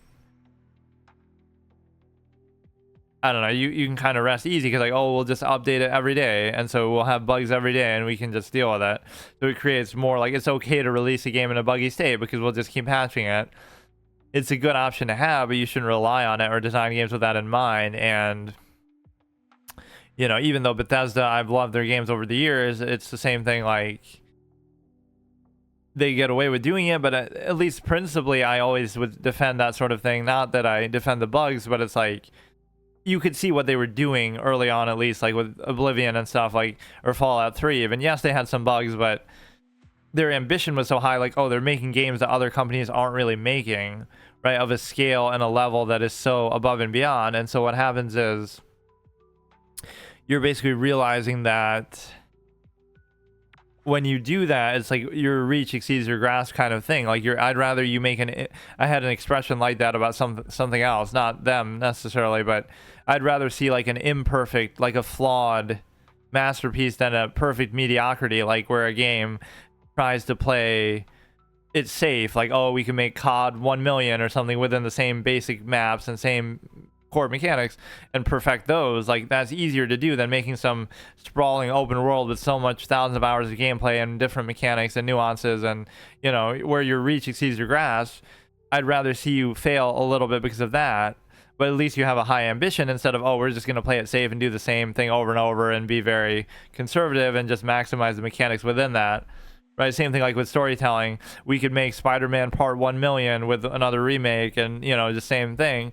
Or we could come up with some original idea that's much more, you know, maybe it won't sell as well, maybe it'll have some flaws, but instead of just rehashing something safe or playing it safe within the confines of certain mechanics, you are trying to be ambitious. And again, I can respect the vision behind that, at least. That, like, oh, you know, you'll point to... Bro never learns, huh? Literally just cucked you. This is like my anti-spell. I'm doing an anti-spell playthrough where I just try to counter what... There should be a spell like that too. Counter whatever spell your opponent just did. For the problem is the mana cost might not align, but I want to have spells in the game just so I can deny my opponent the satisfaction of using them. The same way that, you know, I love doing that in card games. I'll just try to counter everything they do. And I'll just try to play with minions on the board and stuff like that. So I won't try to actually, I won't try to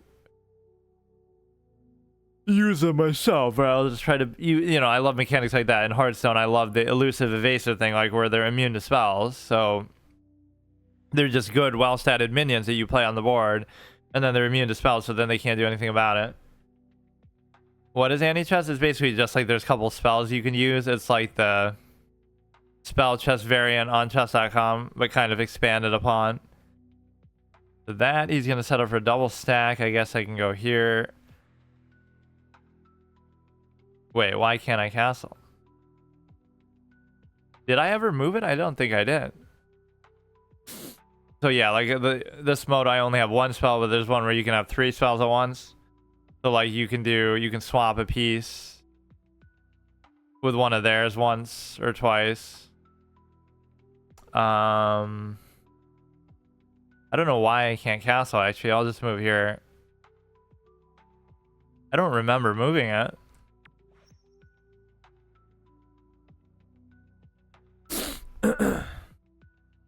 Yeah, it doesn't seem like there's really enough spells, frankly. But I guess, again, you can use the whole alpha excuse. It's still in an early stage of development. Never heard of it. Yeah, I think it's relatively new.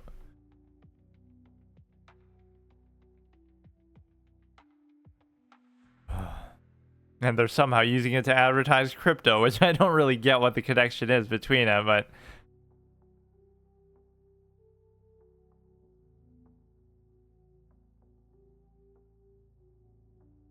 okay, hurry up, dude. You're obviously gonna lose, or actually the one guy flagged against me too, which this might be the same person that I keep playing over and over, for all I know. Because they're just using the generic name that you start with. Yeah, I don't know what the whole story is, but... Okay, they take... I mean, it's not like you have to use it for that, but they just have some alliance with it. I don't know what it is.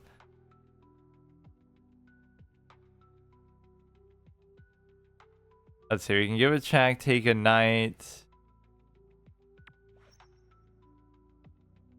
Yeah, I don't know why everybody starts jumping on the bandwagon with that. Even in ways that have nothing to do with that. So you're pinning that into there. You could potentially take either of the knights. But see, there aren't really checks in this either. It's more like... It's a case where you could just... You have to actually capture the king, so... You can sometimes do something cheeky with your spells. So here I can just stay on there if I want, or... Let me do something daring, like I'll... No, I better not. I'll just go here. We could raise this, forking into there. That'd be like an uncover check. But it's not, because again, you can... Damn it. Okay, just trying to play safe for now.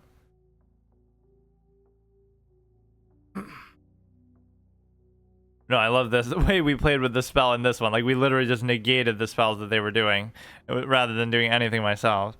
There's an NFT for chest for... Yeah, I saw that. While past 2, it only ever sold 14. There's a whole craze with NFT, right? With chest, though, like, every position that every player would do would become an NFT, and then... I don't know, really... why you would buy that, but... Literally like, oh, look at this chess position and pay me money for it, as if you couldn't just screenshot it or something. I don't know. What's the point? Just look at the game or screenshot the game or recreate the game. You get an autographed NFT by Magnus Carlsen of his, you know, that at least I could understand would have value from the signature, but I guess that's effectively maybe the same idea they're going for, but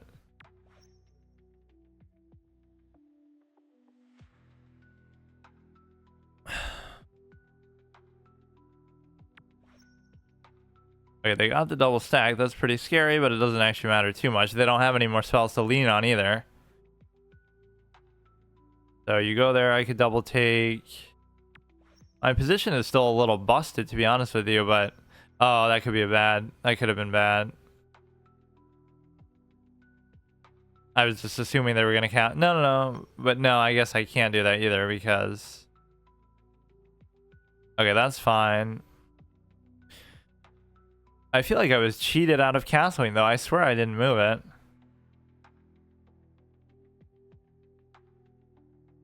Yeah, that could be a spell, too. Like, just prevent your opponent from castling. But it would have to be played early on, then. Just certain... I like the idea of certain ones countering what you're doing. Now, this would be obviously a mistake, because, again, you got to remember, normally, oh, I could check here, but you can't do that now, because... Obviously... They would just go down. No, actually, I could do it. They could do that, but then I'll take them before they get a chance to. So even if you do it now, it might be too late.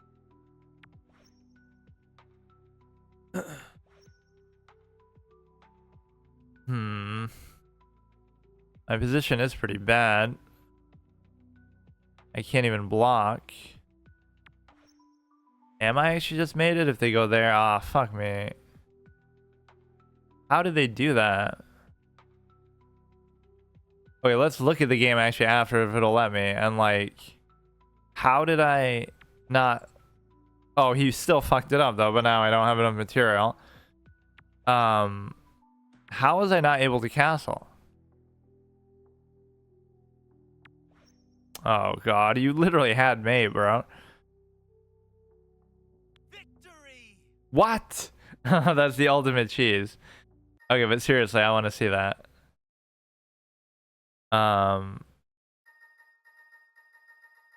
Yeah. Oh, it's because the rook. Oh, that's so stupid.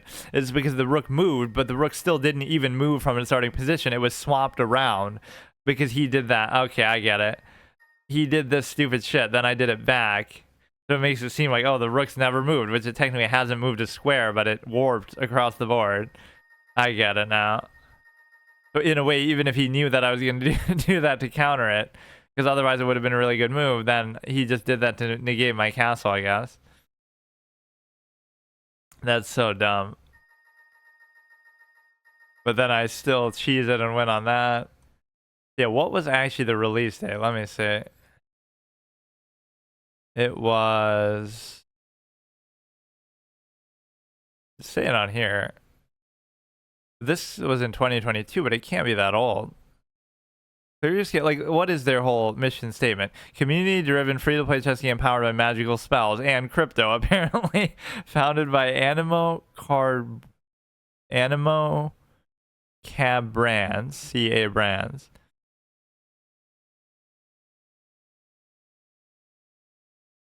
Chess.com season coming soon. 2 sets missing. November 2023. Private alpha. Use the same wallet. Okay, bro. With Team Secret. They have a lot of big partnerships, like including chess.com. House for Crew 2024. Oh, I guess they didn't use it before then. They just had the account. So yeah, basically 2020, end of 2024. Is it pay to win? I don't think so. You might be able to buy like spells with microtransactions, possibly, but I mean, once you're in the game, you can, you know, anybody can earn the spells. So you go in like a loadout kind of mechanic, right? You go into the game with 3 spells, so you get to choose whatever spells you have. Oh, that piece that looked cooler than what I was using. What is all this mechanic though? I didn't see that. Yeah, what is all this UI? Oh, this is part of the puzzles or something? Master spell chess. Okay, bro. Whatever, I just randomly saw that, but I want to try some other ones like this. Just other 500 IQ viewer gameplay. Oh, I guess people have been doing videos and stuff on it since then. So October. This is absolutely broken. Their channel only has 820 followers apparently. What the fuck? Or 820 subscribers. I'm catching up. I have 300. Long trailer. Yeah, why is it like so obscure in this context? Nemo takes on 173 views. Dude, forget about Nemo. I could do it and I'd get more than that. Fucking, what is this shit, dude? Weird. Because immediately I think that they have rules set for people who pay for it. Yeah, I don't know exactly how it works. Okay, see you later. Okay, so today I'm going to be playing that crypto-powered, apparently, chess game again. Anichess, it's relatively new on the market, and it's free, obviously, so I'm not vouching for that business model side of it. I didn't really even know what that was about at first, like why it has anything to do with that, but whatever. Official partner of chess.com, so blame them, but whatever. It's free. I'm just messing around with it. Whatever insidious tie-ins like that, I'm not really gonna vouch for or care about too much, but it is odd, right? They make you pair it to like a wallet account or whatever, which I just paired it to my chess.com account, which maybe has that functionality already. But yeah, but the other series I did this just because I didn't know what else to play, or I'm playing like all these off-kilter versions of chess, so it's kind of like I do like the music and presentation quite a bit. This is the kind of thing you need for like just chess in general, right? You need, and I was even looking for that. Like, I was looking for something like AAA chess video game. Like, just give me the production value, give me the music, give me the whatever, you know. You need a chess game made by a AAA studio. It seems stupid, but you'd have all the variants, custom modes. You can make your own mods. Like, why isn't there one ubiquitous one? And the best the best example is just the websites, but that's not quite the same. 7 chess video games. Yeah, whatever. I'm just doing this randomly. So this is just a second episode. I was going to do a permanent format with it, but I guess I decided just not to. And I was enjoying the light mode more, but I wish you could do that in the ranked. Like, ranked, you can only do the 3 spell one. I want to do the 1 spell one.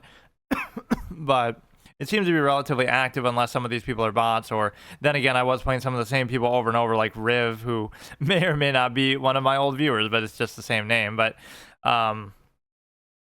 that's Riv's precursor before he went to Riv HD. I got to try all these too, but I don't really want to buy too many of them. I thought I tried to play this, but then what happened? Or I wanted to do mostly the free ones. This looks pretty cool, actually. But no, my other series going on, like, I want to check out my save file for Mad Max to see where I left off with in 2021 before I started streaming. That was one thing I just said offhandedly. Then I also want to do the chess permadeath gauntlet, video game gauntlet, like where I go through all these kind of games and I play until I lose a game and then I have to move on to the next one. And then also I had all of these kind of mini-series going on. Roblox. I was trying to just play Roblox for the first time. I've never played these games before, I guess you could say, about, you know, Roblox. The whole, every game mode I've never played because I've never played the game, period, basically. Right, I just did it to, like, play chess the one time. And I was doing, like, the Jeopardy one. So I was doing, like, a mini-series there where I'm just trying, like, different Roblox games. And if I lose a game, I can't play it anymore and I have to move on to the next one. And then finally, I was doing like a mini playthrough of Duelist 2, which is long awaited because I had always said that you know, I wanted to do a playthrough of that and it took me kind of too long. So maybe every session I should get, like, I can play ranked until I lose a game, but I think mainly I like the one that was Imposter because I like switching around a lot and it leads to like trades, even though I was doing it kind of wrong. Allows a knight, bishop, or... Oh, I think this was miswritten last time, or I misread it. It said, like, allows it... Oh, maybe it just shortens it when you're in the game. Cap to 1 cast. Allows a knight, bishop, or rook to move like a queen once during your turn. It said, like, allows a piece to move like a queen, which I didn't understand what that meant. The piece can capture any piece except the king. I mean, so we'll do some of the higher cost ones. Like, the bishop one is pretty obligatory. Right, all 3 of those. And so, yeah, this one's a little bit harder to deal with because there's too much spellcasting going on, but then again, that's the whole point of it. But yeah, it just makes me want to crave something that is like literally what that guy just said. Give me a AAA chess game, and there's no such thing. Top 10 AAA free games. Best active chess, you know, like what is the Call of Duty of chess, or what is the chess with a drop of magic, and apparently a drop of crypto, like what the fuck does it have to do with that at all, dude? It just makes no sense. Yeah, let's do NFTs. Let's do, again, I'm not even bashing anything particular. Like, okay, if you like crypto, whatever, fine, I don't care. But like, why do you have to integrate it or, you know, force it on us in areas that have absolutely nothing to do with it, right? It's just random. Best active chess video game, which there aren't any. Most incredible chess games of all time. But you mean literal games, not video games. Best chess video game. They're all going to be dead and abandoned is the problem. And even this is less active than I thought it was going to be. Chess Master Grandmaster Edition. I tried doing some of these, but it's boring when you're just playing as the AI, you know? Right, I'll have like a gimmick to it, but... Or a lot of them will basically just be regular chess, so it won't really matter. Chess Ultra is kind of cool, but again, nobody ever plays it. 10 sports games that offer their fans realism, starting with Mario Kart. Or I always mocked Mario Kart for like the slow speed racing. Like, who wants to do that? Right? You're racing at a speed that you go at like every day in real life, or you go even faster. Well, you know, compared to like F-Zero or Sonic, where you're going super fast. And the reason why is because, you know, you want to go 1,000 miles an hour plus, like F-Zero or Sonic, not like, oh, I want to go the same speed or slower than I do in real life.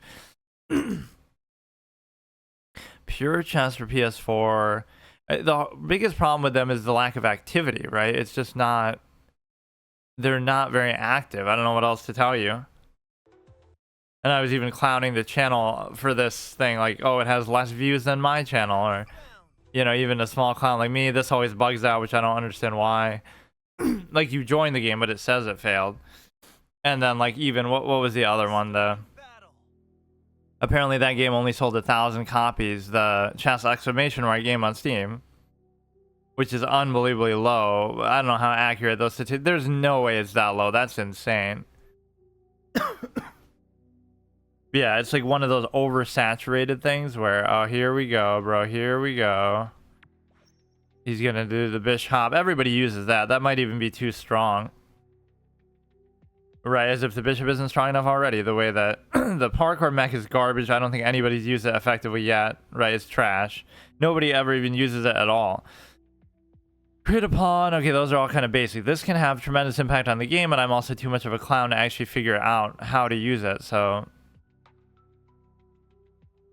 like, see, what if I switch my... Well, I can't do it yet.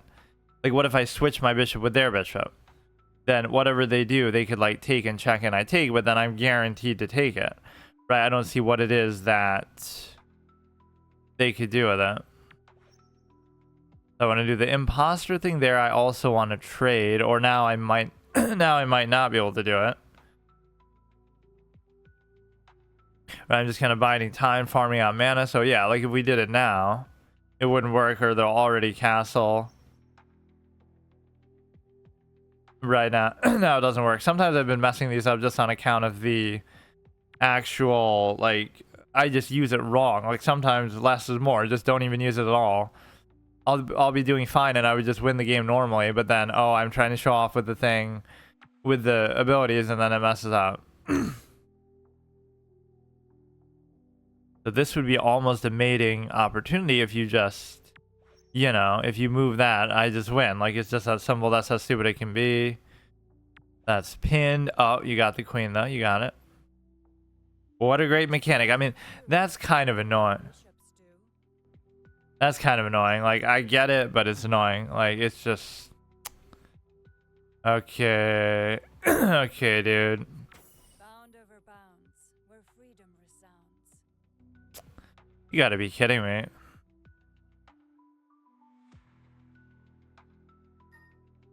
I give up. I can't do it. Like, whatever they're doing is just...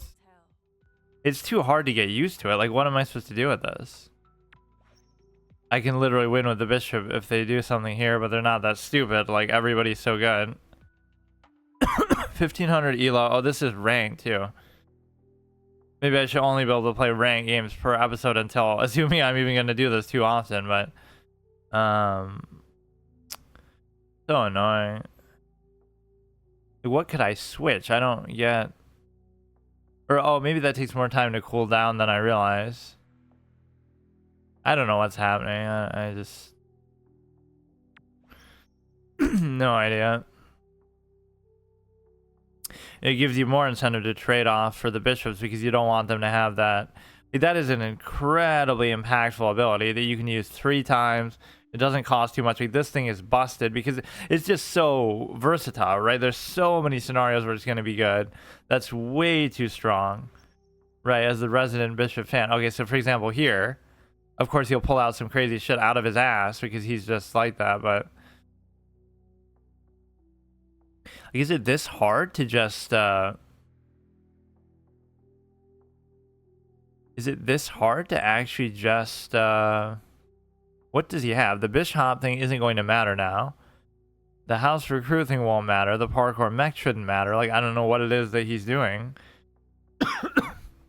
You can just take here.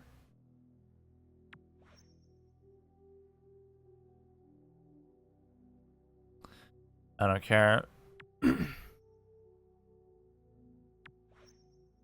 Okay, dude. If you just move the knight, it'll be fine.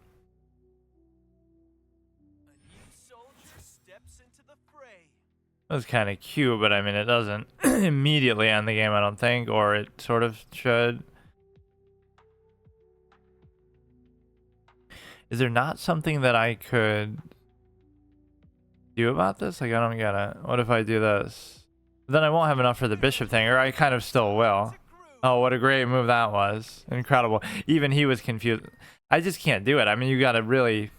It's hard to just get into that. It's way too irritating. The main thing you gotta watch out for is this stupid ass bishop thing, which I won't do here. I love the imposter one just because bro is an Among Us fan. We got the imposter out here.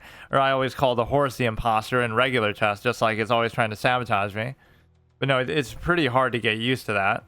But I'd love to see this have a lot more spells and continued development, right? This sort of thing has a lot of potential, and I'm literally craving to find something similar, but I don't know. There's no, like, good... Best online chess sites. Like, I don't know. I'm looking for something different. Not the main sites. Something like this that's just a little weird. Right? Either variants or... Even finding this, I just found from like some random ad that I saw. Oh, chess.com is you know, aligning with it. But this is the best chess website. Lit chess. Why is he showing cars and shit? Yeah, let's do something like this while we wait. This was always something to show off. Oh, but I'm not in the sort of position to be able to type very well. Enter a typing race. Here we go. It lets you read ahead, though, kind of too much. Right, where it's sort of cheating. I can already see this shit. I used to be really fast, like 140. I'm not like that now, but... Ah, fuck you. We'll be happy to know that when it comes to wine, it's okay to like some colors more than others. You can't get... Oh, I'm so out of touch. Holy shit, this is horrible. I don't like green food much beyond... Fuck the match, dude. 6th birthday, but you can express a general preference for white, red, or pink. Actually, it's called rosé wine, not pink wine. Your adult life. Okay, bro. That's trash. Not even 100. Starting battle. Interesting in trying your chess variant? Sure, what is it? Alright, so this simplifies it at least a little bit where you only have one spell. It frustrates me when I see like how well these people seem to know what they're doing. Like, how much have people really played this? I thought it just came out relatively, and like I didn't think it'd be any bit active. It's Riv again. Riv is literally the only person who plays on here. Either they're a bot or they're just obsessed with it. Or they're sniping me. Like, I don't get it. It's still fun, but I mean, either maybe it does have an activity issue then. We could switch it, but then they just kill us, so we have to obviously figure out something. The only thing he has is queen time. See, this makes it almost like normal chess, but then it sort of defeats the purpose of a variant, but also... See, now I could switch it, but I always mess up, because they always take, like, here. Like, they'll take, and then... I'll have to escape with mine, so you have to create a better scenario where that's not... Like, where you're guaranteed to trade. So... They would take, I would take, they would take, I would take, they would take, I would still take. Like fairy chest plus collectible cards. Okay, I'll check it out. But yeah, that is maybe sad because I played this guy 3 or 4 times. I don't know if he actually is a bot or not. I still finished first, but this is trash.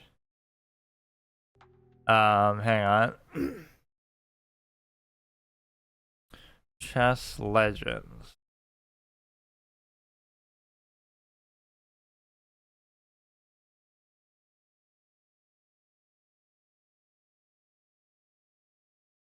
I feel like I've heard of this one. Okay, that's fine. It's not really pinned. We can move this. Oh, yeah, I was trying to do something a little sneaky with that. So is there any point where I can trade the position of the queen? And I guess not. He could take there. Have an awkward spot.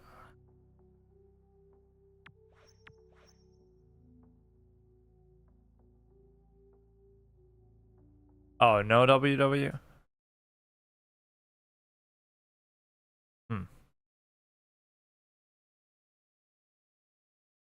Let me see.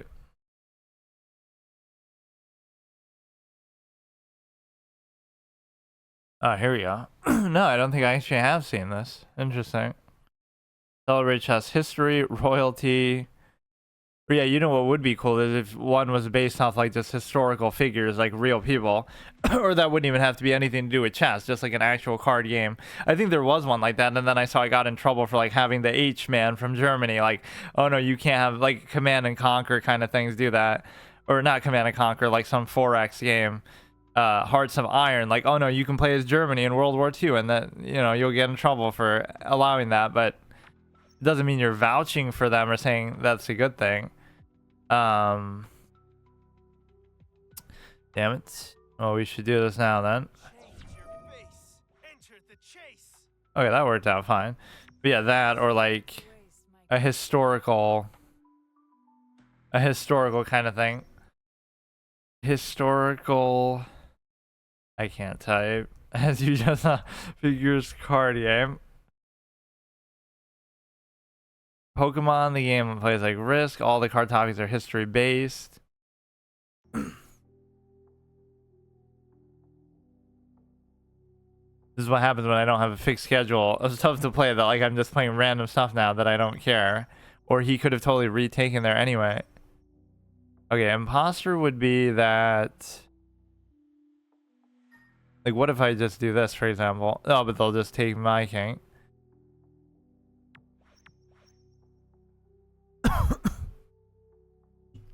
Yeah, that is the biggest ambition that people should have, is making like a AAA chess game that becomes ubiquitous, that's just like some other way to play it. It's shocking that there isn't such a thing. Right, all the chess games kind of come and go. Which you could say is understandable because there's so many of them, or obviously it's just like, it's just chess, so it's going to be, you know, why should we play on this particular site when there's so many other ones out there, and it's just like, you don't even need a site at all, you can just physically play. You go there, double stacking. You take this. I'm kind of forgetting about my thing here. So now I could do it because you have, no, I still can't do it. Damn it. Let's see, we'll go here, I guess. So queen time would allow his other shit to move like a queen, which is fine. I don't know. We're double attacking this. If I switched positions, it wouldn't do anything either, or it kind of would. If I did it now, no. You would need that still covered anyway. I'm just letting him eat up all my fucking pawns. I don't know why I even did that.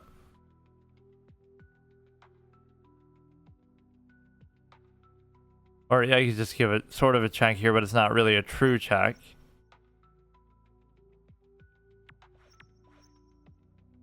Why is it so hard, man, to do anything? Okay, now if I switch the position, would that work? Because then if he takes, then I take, but he could take there.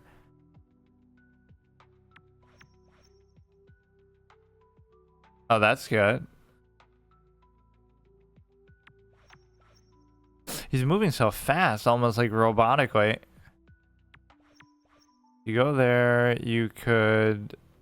Can I do it now? Change your face. That should be pretty much good. Chase. Okay, finally. Have to not blunder my queen at this point. Yeah, there is no actual check, so you can kind of play around a little bit, although it comes to the same thing typically. Like now I'll promote, and it's just going to take forever. So yeah, the abilities don't play as much of a role here at all. It's kind of odd because again, the fact that I want to do it like that is a little bit stupid. Right, like you're playing a variant just so you can subvert the variant as much as possible. But at least he was destroying me yesterday, so assuming it's the same guy who maybe just plays that all the time. Alright, let's check out this one. And yeah, like Chess Evolved Online is really good. I was going to play that actually, I forgot. Endless strategic potential, new movements abilities. Movement warps, wraps around the sides of the board. Roy Lopez. Oh, he's using like, I get it. He's using maybe chess players of the past. Your queenside pawns are invincible. Finally, a chess game where you can dominate the AI. Invent your own. Every match has a chance of new experience opening. Unique legendary cards inspired by chess masters of the past. Okay. Let me see what we have here. But yeah, any idea like this is always cool. The problem is, just like every other chess game, it probably won't have a player base, right? Just like no game ever does. Party game based on historical figures, based on the real world.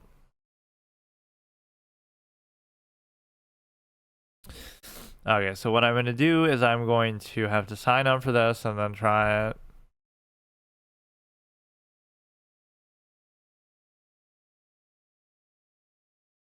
But yeah, Chess Evolved Online is an amazing game. It's just a case where nobody ever plays it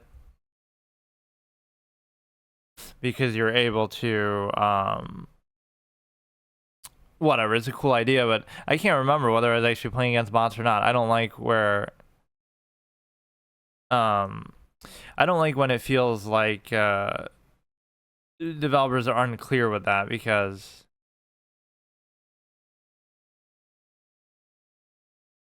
what it does is it allows you to, you know, like Star Wars Battlefront would do that, or something like, oh, there's random bots in the thing. Register, check your email, okay, fine. Or I could just, let me just play the demo to try it. Yeah, what was that site where you could simulate? I'm just kind of like looking for anything random right now. The site where you can simulate card game website, like any introduce. What was that? Like where you could play Warcraft TCG. Right, you would just insert the card. What is this? You could insert any card image into it, right, that you wanted. So, Warcraft TCG Online. Yeah, it's called Hearthstone, and this will be like a more official thing. But there was a way to do it. Yeah, it must be that one. Untap. Yeah, this is really good. And you could just invent your own, but again, you won't be able to find people to play with it. So is this going to be something you can actually play? And even if you could, there probably would be some rule against streaming it, but how do you... I don't know what this is meant to be. Is it meant to be a digital example of it, or... Alright, so I'm black. They make a basic move. Balrog, Doomblade, Corsair. So these are going to be like different versions of the same piece, maybe? Like... I don't really get it. Like each one has a card associated with it, or that is the card. Revenge, sacrifice all bishops. If your turn ends, if you end your turn with two or fewer, like what am I looking at? Why is it showing me? What? Why is it showing me that when I'm clicking on their pieces? Nightmare, Hollow, whatever. Let's just play like a normal game and see what happens. Draw, resign. I'm not getting like the way it's showing me the cards as far as like, and it'll be confusing as hell at the beginning because capture. Like, where's my hand? Or are you only getting like one thing a move? Or like, what if I want to play this now?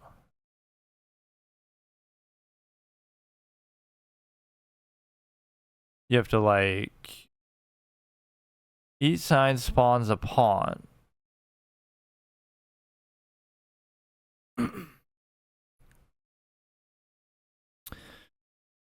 Let's see, we go here. May move like a knight. At the end of your 40th turn, you lose the game. What the hell is going on with this? Like some of these are just describing what they are, like a passive ability. But I'm not seeing exactly like how you're using these on demand.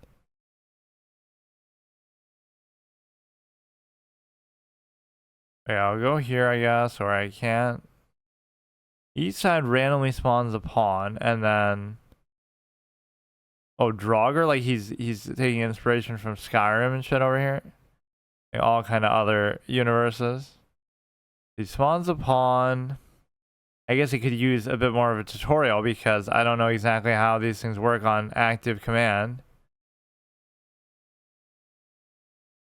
Or maybe these are just like random things that are happening anyway. On their own.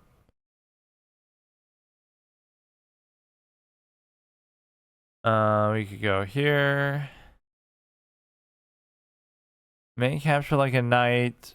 Fury, switch sides.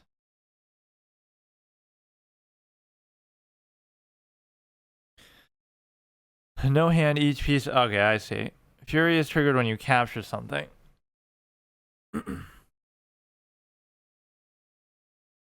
Alright, so each piece is associated with a card, which means I assume most of them are passive that way then. Revenge would mean if you like capture back after something is taken by them. Capturing a unit loses movement. Or no, when it gets taken, it'll do that. Like a curse on them, basically. May capture like a knight, Fury switch sides, so if I... That's actually bad, so you wouldn't want to take unless... I don't know, you just don't want to take with that. Non-king units under attack by this queen cannot move. If you... That could almost be like Medusa, like they're turned to stone. If you end your turn with two or fewer units, you win. What?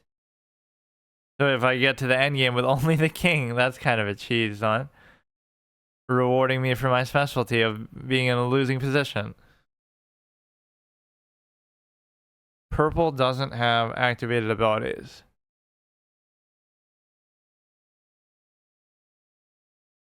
So yeah, this one, at the end of your 40th turn, you lose the game. That's the one that those I would never have. Like, what's the point of that?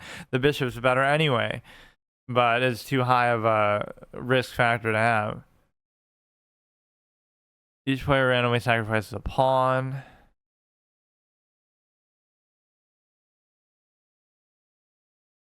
So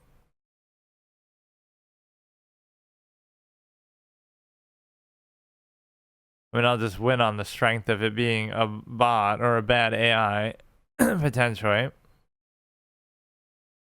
Or just how good I am at normal chess. But the whole switching of sides is interesting for sure. That one I can't take for whatever reason. And okay, we'll move this back. It's kind of a messy board position, and I'm going to lose by turn 40. Or I guess if I just sack it, then I don't have to worry about that. Not that that would have immediately come into fruition anyway. They're just letting me do whatever I want.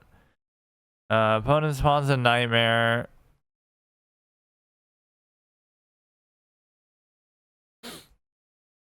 Turn 21. But yeah, what a scary effect to have. Like, why would you even want that?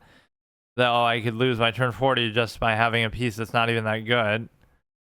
I'm almost baiting. Like, he doesn't want to take it. Is he giving up his queen? Pawns cannot capture. Bro, I'm literally trying to offer this up. You would think it's almost a strategy to keep it around so that, oh, I won't win my turn 40, so if they don't take it, I'm in trouble. But or now it changed to their side, but it no longer has that ability. So, I mean, I am winning, but Mr. Rando.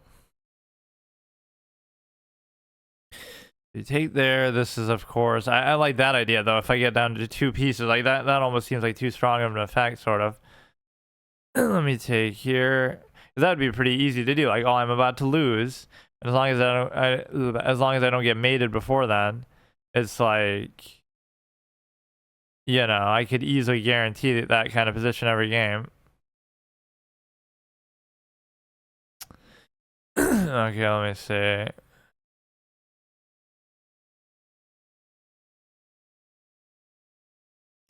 What is his king's effect? It is... Oh, shit. That would actually be the same potential, so I have to keep something alive on purpose. Go here. He's not letting me do anything. Oh my god. This is a little more annoying mate position than I would have thought. I guess I could just promote.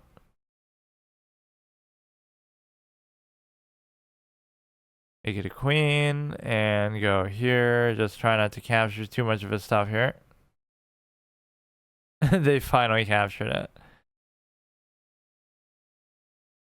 Yeah, that's one of the problem with all these other chess games too, is that sometimes what happens is either the AI is not very good, or again, there's not other people to play against. Like, I wonder if people are actually playing this or how active it is. The problem with this is when you even look it up on Google, it doesn't show up because it's just like, I don't know, there's going to be so many things with that name. That's always unfair. Like, if you come up with a really catchy name for something, like I've done that before with like a blog and stuff, they'll never find yours because everybody else has the same thing too. So you almost have to come up with an obscure name for it. It's very new. Yeah, but it is a very cool idea. So like all the cards are like that though, where they're sort of passives, right? Not activatable. If you end your turn with 5 units in this file, these ones are kind of crazy. The win condition, just like that. So that's this one. Cards based on historical figures. Rasputin.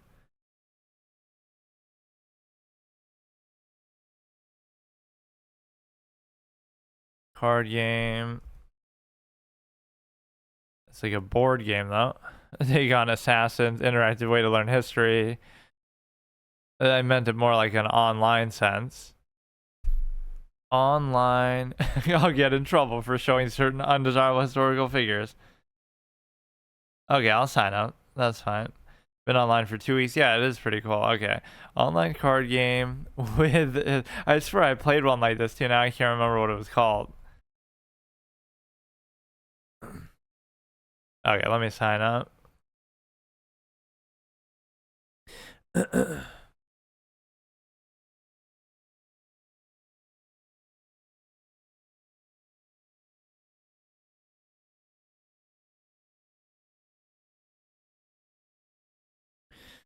Yeah, there's probably a million things like this out there, like just these chess fan games, and the only problem with them again is that maybe there's too many, so people get overwhelmed, or it's very hard to find a player base. Even like actual just normal chess games that aren't even variants have that problem so much, where it's like, oh, you know, Chess Ultra, buy it now for whatever on Steam, but what's the point? Because then you go in and you can't, there's nobody to play. It's so stupid. That's a really tough, you know, proposition that all these games can't all be active all the time or ever. I was rooting for that one so much. The chess exclamation mark, right, where it allows, you know, that one doesn't have that issue, at least the player base. Like, it has millions of players because it steals the chess's player base in the sense that, you know, it integrates with that, so it doesn't have its own player base, but it could still be active and you could still find people to play against. But then it was so scuffed with this presentation that ended up being a problem as well.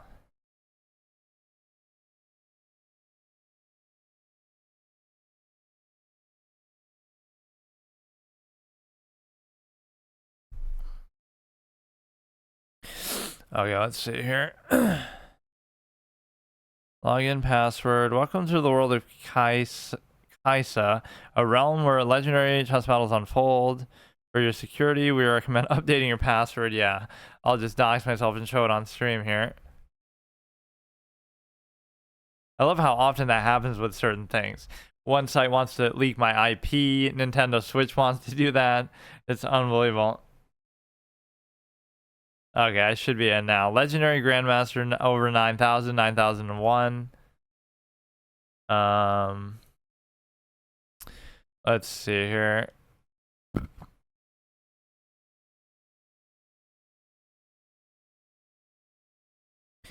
Okay. Give tutorial. Chapter 1. Oh, is there going to be like a story mode too? Battle challenge other players or bots. New game against another player. Classic chess. Choose formation. This is going to be like preset kind of things or what?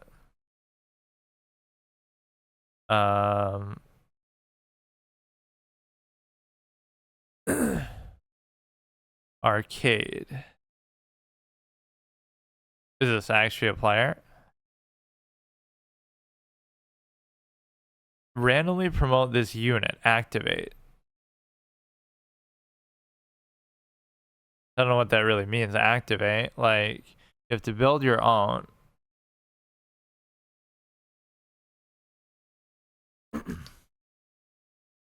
Oh, this is like a different setup already. You have 2 knights on one side and 2 bishops on one side, which is actually kind of not such a bad setup.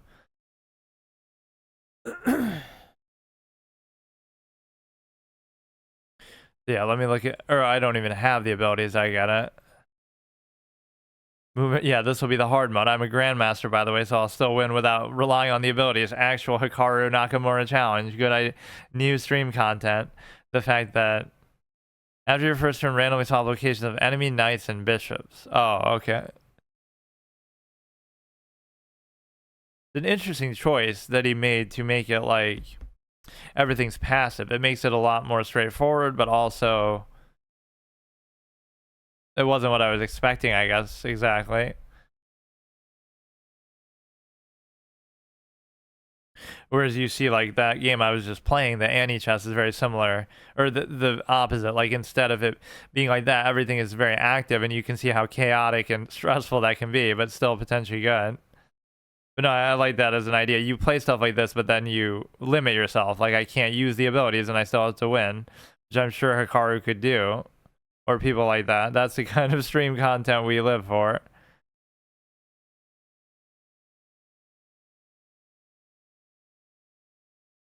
You're not playing the variant to actually play it yourself. You're just playing it to give your opponent a chance. So as usual, I'm a trade fiend kind of guy who loves to just simplify the position a lot.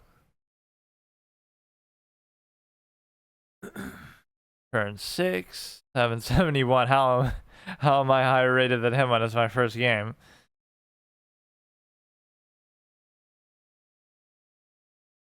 Movement range limited to 2, but also hop orthogonally. After first turn, after every 8 turn, a random non-royalty unit becomes a pawn.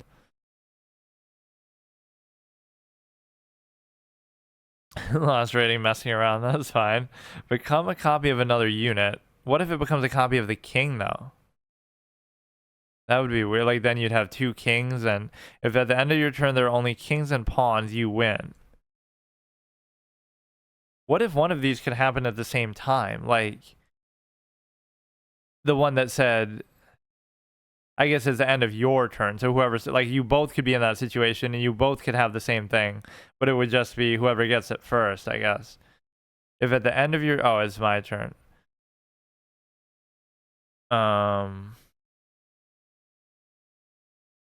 Invincible in dark squares. Finally, the knight is actually good. That's a bit of a nightmare itself. Shadow Guard Scout. That is a pretty satisfying effect, actually. Imagine that's an Octopus Knight. That's a dream come true.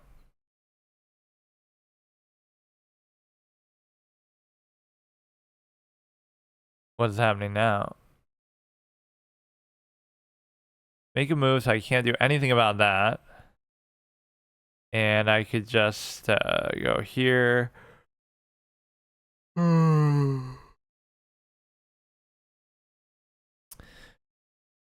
Historical Conquest, the best game in history. Really now. But these are all like the physical ones you have to like play in person. Play a board game.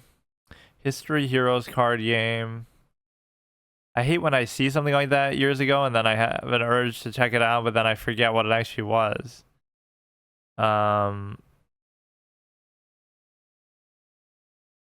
If they take there, it doesn't bother me at all. This is fine. Let me see. I think I was using this untapped for something, but then I never really got into it too much. I wonder if Blizzard would actually take issue with you doing that, like, oh, a dead physical card game that they had, and it's like, oh, you know, they won't let you play it themselves, but if you play it in some other proxy secondhand way, they'll take issue with it.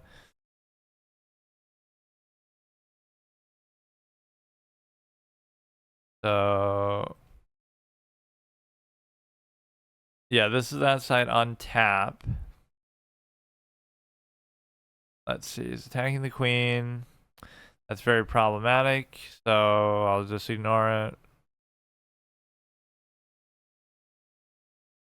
Take there. Okay, now it's starting to fall apart a bit, all because this knight is such a eyesore. I can't get rid of it.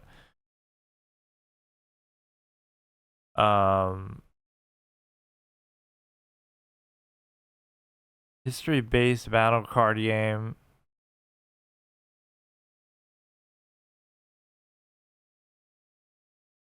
Are there any playing cards with historical figures in a game where you can play as historical people? Why is this so hard to figure out? Paradox Grand Strategy game, Civilization.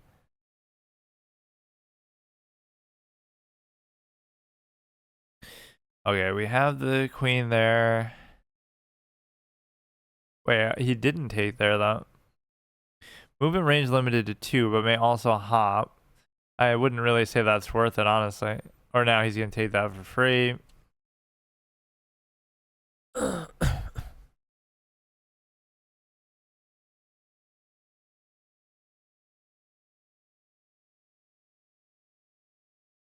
I should almost do that, like, because I can't design stuff myself, but I should almost have somebody do it for me.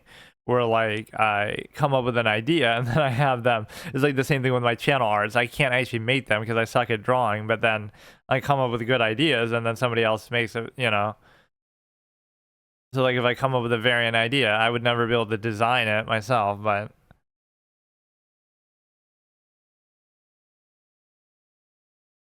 it's like the old James Cameron effect. It's like, oh, he made Avatar, but I mean, he didn't make it as in, you know, he didn't do all the animation and everything himself. It's just all the effects. He's just telling people what to do. So I'm literally James Cameron with my channel arts.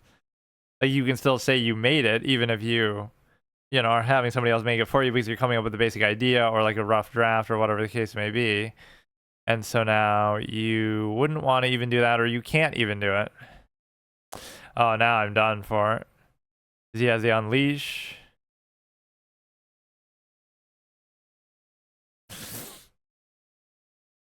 He's gonna get his 800 rating back over here. Ban and balance. Like, I don't know what they're doing with this. Like, this is a real physical in-person experience, or wait, but it should be take. Oh, obviously, I'm in check. It's not like these other games where you can just make an illegal move and lose because of it. Mark of honor. What is the deal with this? I don't get. Oh, this is using untap. That'd be more so. Man, this knight is literally unbelievable. We might get a threefold repetition actually if he keeps doing this. Or he could just keep taking certain things, but at some point there's a limit. Like, it's not actually going to be a mate. with that alone.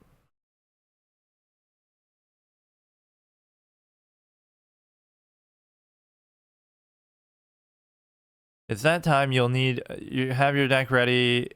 Free and safe browser-based card game. Untap. Video tutorial. Yeah, see, this is what you need to bring something back to life. Because you're... What? Okay, bro. Yeah, he still has the unleash capability. We have a ton of pawns, but pretty much everything else is dried up. And some of these abilities start to wear on you over the course of the game. Like, that's so good that you'd have to go out of your way to trade early. Otherwise, you're going to be screwed. In fact, I'm already made it. If he had just, you know, unleashed the knight, it was over because my king literally couldn't have moved. So now the knight would be trapped in there, but obviously you can just leave it there anyway. Yeah, this uses the untap thing, so I'd almost like to see... Oh, but this has been, like, not active, I guess. Reborn, more like... Oh, well, 2024. Seems like it died out again. But yeah, it's always sad when fans have to make this happen. Right, because Blizzard doesn't care. It'd be so easy to integrate it into Hearthstone, would be my thought.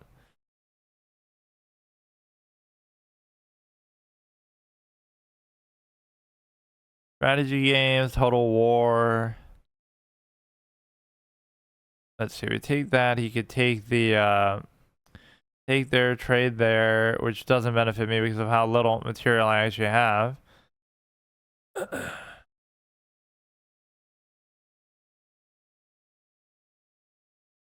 Releasing a history-based battle card game.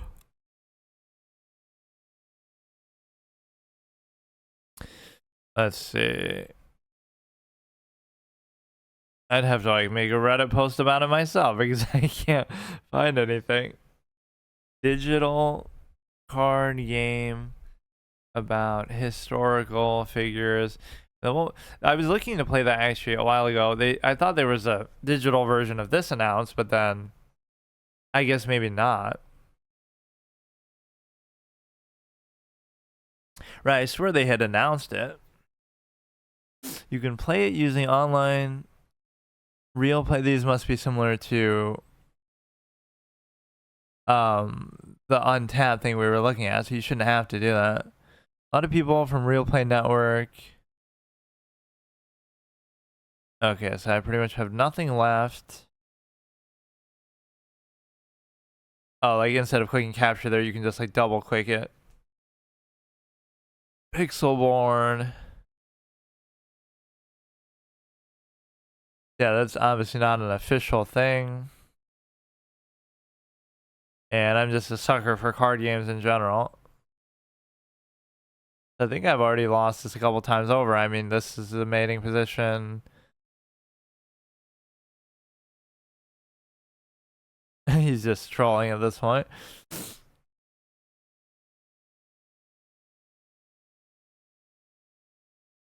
Mobile card game where you summon historical figures to fight for you. Click here for a link to the answer. World of Warriors. Turns out it was terminated though. Or he's gonna win through the condition of only having like a few things left, which mine doesn't have, obviously, because I don't have anything. We're playing the hard mode version of this game where you just don't use the abilities. So now you have Mr. Knight, Invincible Dark Squares. So if not for that effect, we could get some sort of threefold repetition or other nonsense, or he's obviously just gonna promote.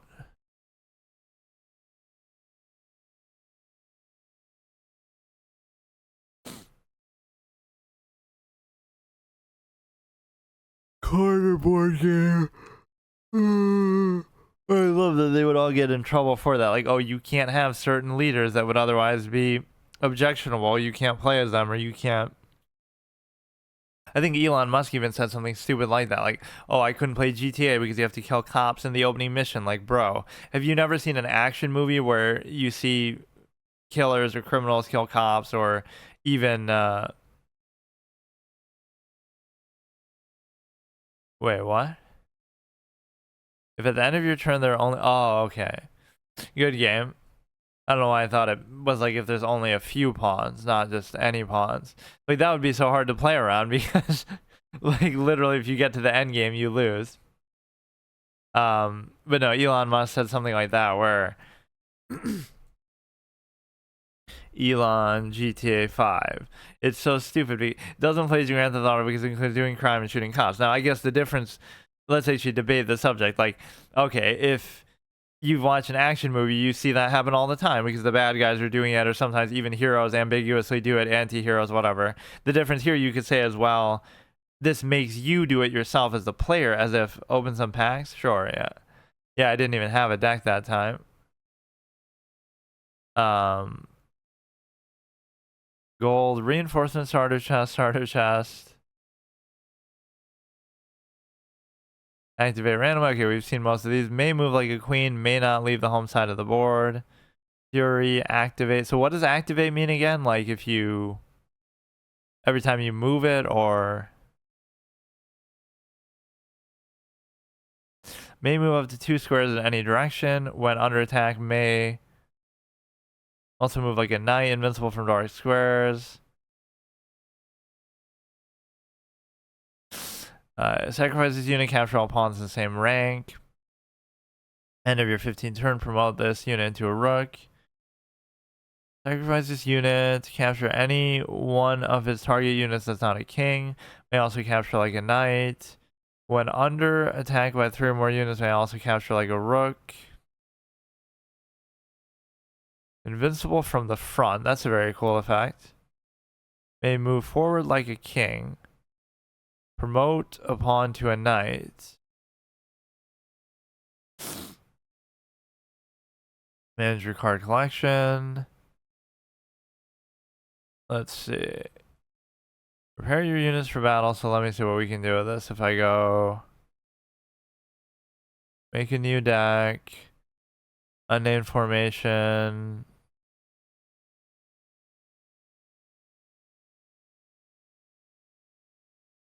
Okay, well, how do I... So each one, you're going to assign something to it. Activate you choose to use after moving that piece. Okay, let's see. Invincible from the front, may move like a queen, may not leave the home side of the board. This is... I guess some of these I'm not going to have much of a choice. At the end of your 15th turn, promote this unit to a rook. Which that's a dream come true, actually. Invincible from dark squares. That's nothing, nothing. Wait, what? Oh, but those are sometimes the best ones. The king and the queen. Options. I don't know why that's... Maybe it's the same one, I guess, that we're already using on somebody else. This is a sentinel.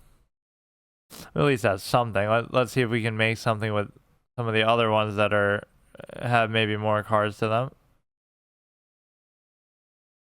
Oh yeah, this one has a lot. Sacrifice this unit, capture all pawns. Opponent sacrifices a rook. Sacrifices... Revenge could be really good because if everything just has that, need to find more cards. Activate this unit, capture any one of its target units that's not the king. May move forward like a king. Promote a pawn to a knight. Then pariah when under attack by more like Hikaru. When under attack by 3 or more units, may also capture like a rook. When under attack, may also move like a knight. Activate, move a pawn. The king. Okay, there we at least have something. This can often be a win condition from the king. May move up to 2 squares in any direction. May also capture like a knight. I'm not sure that you'd really even want to do that, though. You're putting it in harm's way.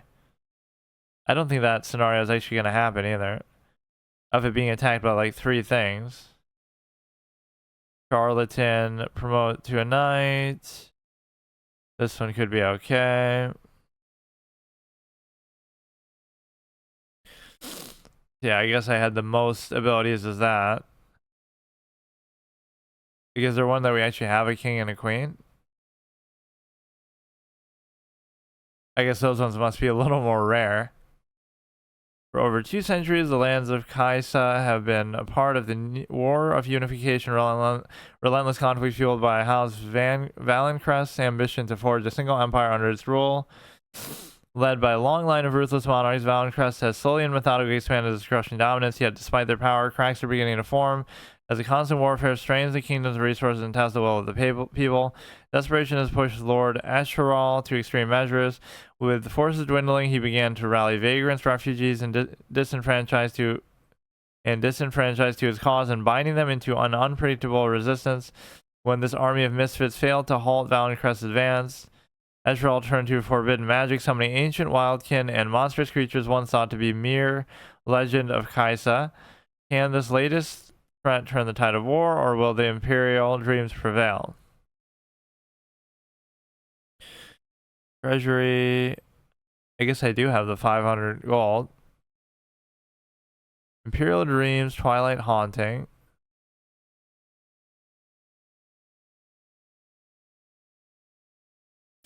Okay, let's see what we get here. May also hop score 2 squares diagonally. Your pawns in the same file may capture forward. Sacrifice this unit, disable all countdowns. Lose movement, gain invincibility. That could also be good for the knight. You just get an octopus knight position and do that. You may end your turn without moving. Oh, this is like one of my dream come true abilities because, you know, it's a case where I always had that, or like a suicide pawn type thing. Like, oh, a pawn's in the way, and I would have had mate if it wasn't for that. So I can use a turn just to get rid of my own piece. You may move like a queen, may not leave the home side of the board, may also capture like a knight.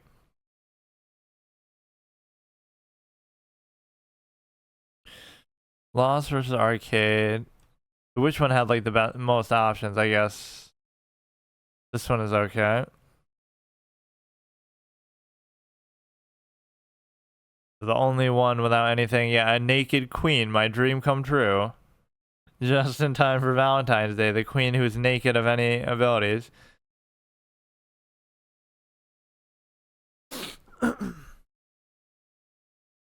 Tried, but didn't like doing crime. GTA 5 requires shooting police officers. Like, again, a portrayal is not an endorsement. I guess the argument there, though, could be that, well, it's forcing you to do it. That's the difference between like watching a movie or you know, watching a movie or playing a game. Either like, oh, well, in the movie they're portrayed like villains, right? They're the bad guys, and then they end up being beaten or whatever, so it's not vouching for what they're doing. But also, oh, it can move forward, but it can't capture forward, I guess. Like, you would either say, well, they're portrayed as the bad guy, so it's not vouching for them, but there's still a certain, like, why watch a slasher movie then? It's about, you know, yes, the killer might get beaten at the end, but they still, you know, you're watching it just for the indulgence of what is effectively exploitation and slashing and violence and all that.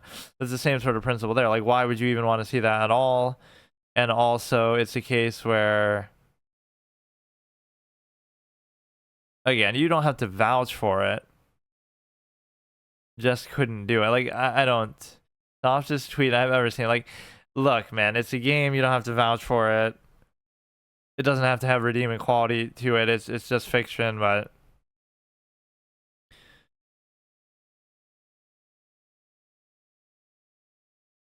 it's just sort of a bad example because why can't I do anything? What? Activate ability. What ability are we looking at? Oh, here we go. Move a pawn. So now you go ahead and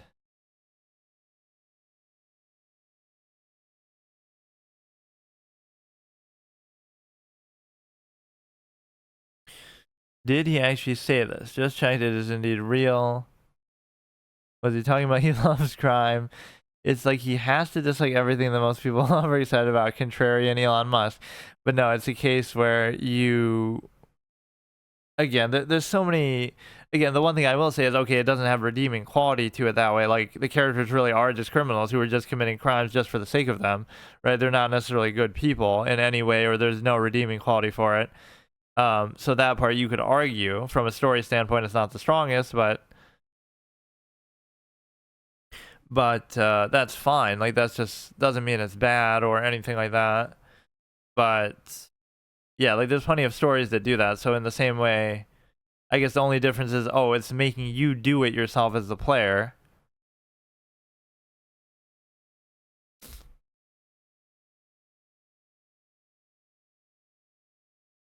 May not capture this way. It's a case where, yeah, like, you don't have to vouch for it, but in this case you feel like you are, because you're sort of, it's making you do it yourself, right? That's the main distinction. And also, it's not necessarily,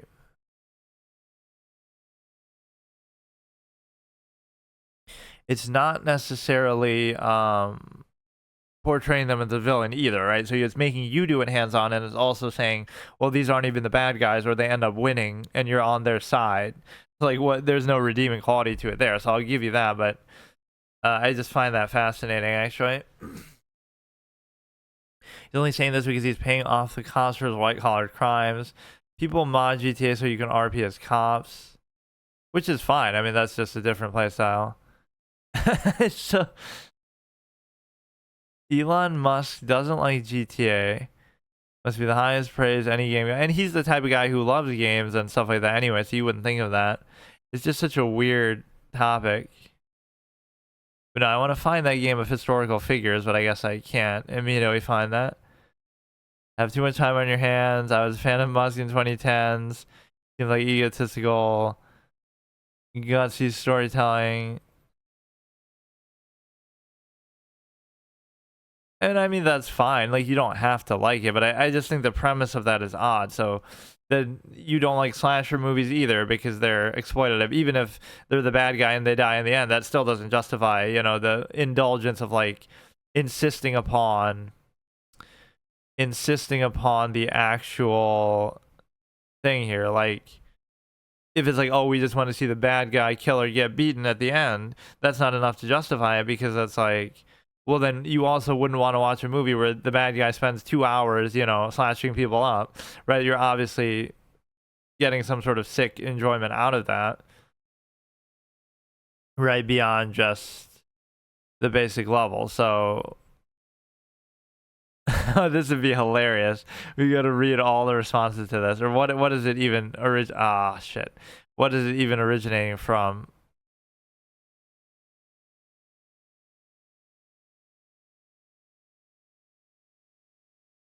Tried, but list of games I have not played. Could not play GTA 5. He didn't want to shoot police officers in the opening scene. Or does it make it justified that, like, oh, they're dirty cops, as Trevor says? Like, oh, they're just crooked cops. They're bad people too, but I'm sure they're not all like that. But so I guess the only distinction is, again, just whether you're doing it yourself. That somehow makes it bad, but it's also not real. You know, there's plenty of games that have evil playstyles, I guess, as an option, but I guess that would be the difference, is that it's an option. Like, you know, in Skyrim or Fallout or whatever, you can do that if you want, but you don't have to do it. Whereas here, so yeah, those are the three layers. On one hand, it's compulsory, you have to do it, right? Whereas in some games you can, but you don't have to. It's also the fact that it's an active experience, the fact that you're doing it yourself, sort of. You feel like, okay, I'm the one responsible, instead of just like watching it in a movie where, oh, it's secondhand, so you're just a passive witness to it. And then number three is the fact that it's even sort of vouching for it in the way that, oh, they're the bad guys, but the bad guys sort of win in a way that, you know, the bad guys win, or you're sort of on their side. Like, would that make it okay? Like, if the ending of the game was your three main characters die and lose despite you playing as them, would that make it better? So it's building towards that, because there's plenty of stories that do that. Like, oh, watching The Godfather is bad because we're watching criminals kill people and do terrible things. Like, does that make it okay, or does that... Oh, I could have just took his queen. I don't know why I did that.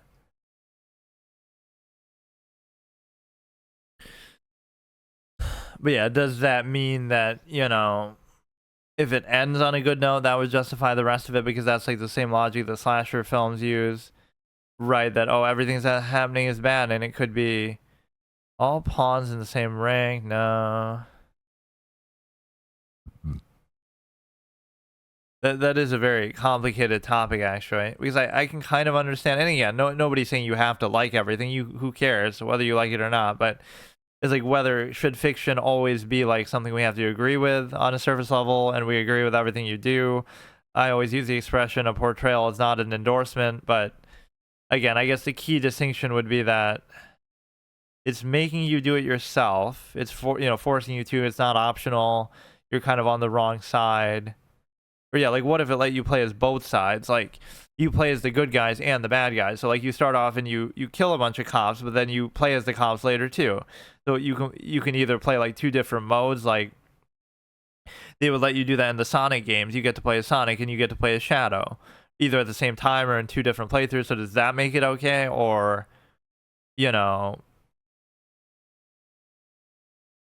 also you get to choose to some extent, or also you get to I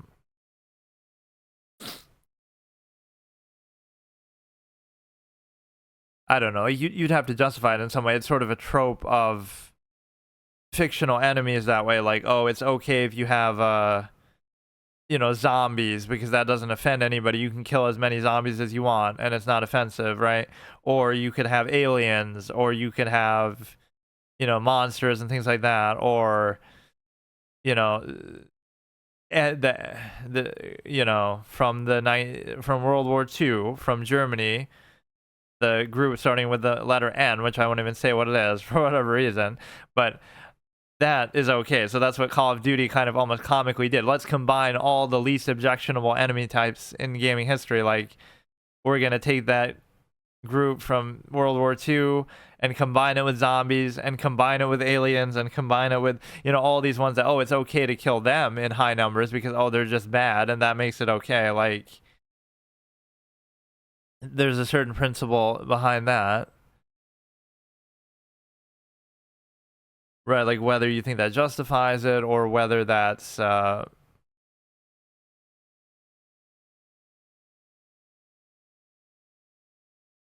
I don't know. It's just fascinating to me that it comes down to that, because you have I would just be sort of more indifferent. Like, it's not a big deal. It doesn't matter. It's just fiction. There could be nuance to it. Because even that is like in a retroactive sense. Like, for example, if you promote a unit. What?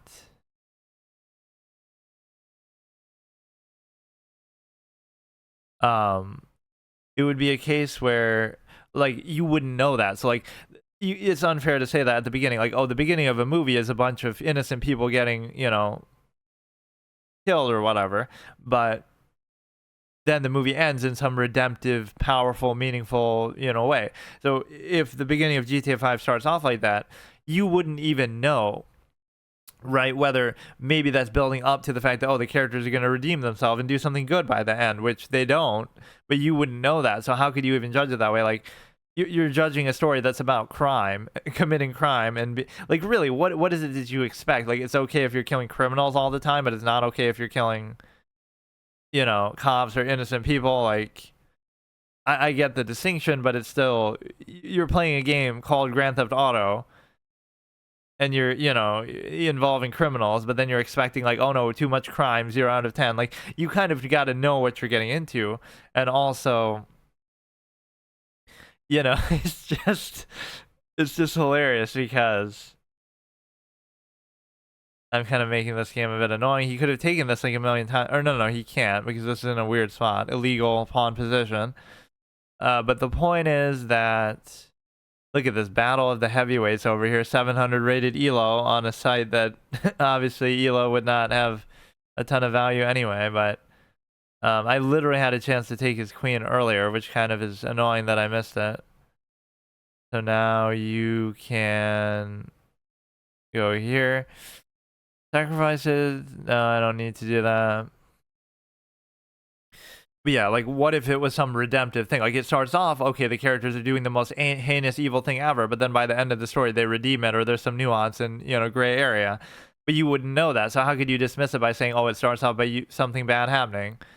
But it wouldn't matter because you get to... So now if you take, I can't take, but I could take. If you take, I could take. You wouldn't know if it's building towards that point. So that's even more ridiculous because...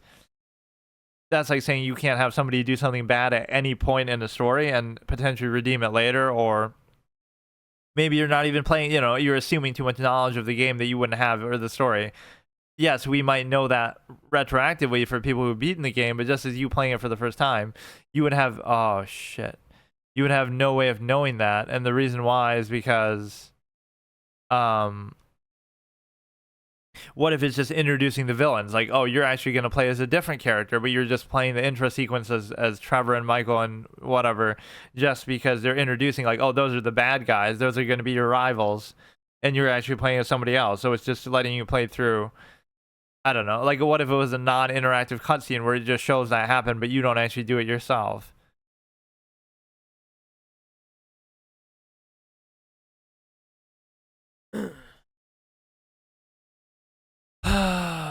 Shit. The rook is actually screwed, not the least on account of the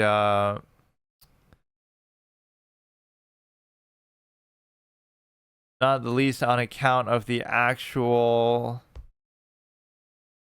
pawn, again, being in that very odd spot, that otherwise that wouldn't be an issue. This game is going on for quite a while. Holy shit. Given my pawn advantage here, it might not actually be that bad. Like, I could still overcome... I could still get a draw or something out of it, but there's going to be some weird ability that dictates the outcome of the game. Right, if there's only pawns and kings, or... He didn't have to do that at all. After every 8 turn, a random non-royalties, so that kind of compels the trades all the more, too. He didn't have to do that at all.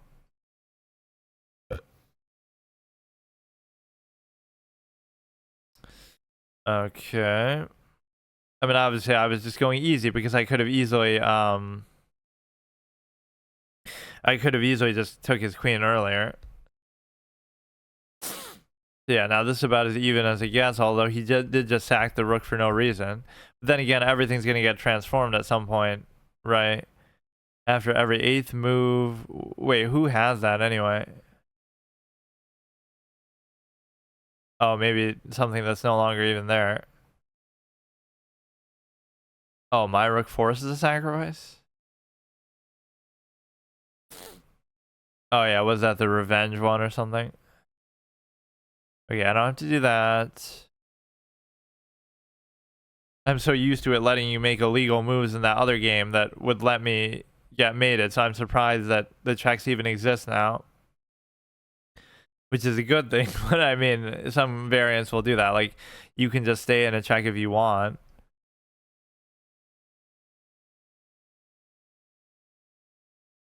So this should be probably a draw, all things considered. Which is a pretty fun and exciting depiction of how chess actually works. But then again, he could... Well, he would have to get rid of both of my pieces. Like, it could be that, oh, he just sacks the queen now for the rook. And then he wins based on that effect alone. But then I'm going to keep the stinky knight around. Right, as long as I can. And so... You have the ability to... try to chip away at the pawns a little bit. Like, let's actually play this all the way through and be as annoying as possible to see how this would actually play out. But there aren't too many abilities in play anymore. That one's not going to have any impact. That one's not going to have any impact. Right, this is the only ability that could actually dictate the game. Even this is not a big deal. Although that could be a very impactful... that could be a very impactful ability in the endgame. And it makes it a lot harder to trap the king in there because he can always escape in a bit, more advanced way. So you're attacking into there. I don't have to worry about it. You could go here.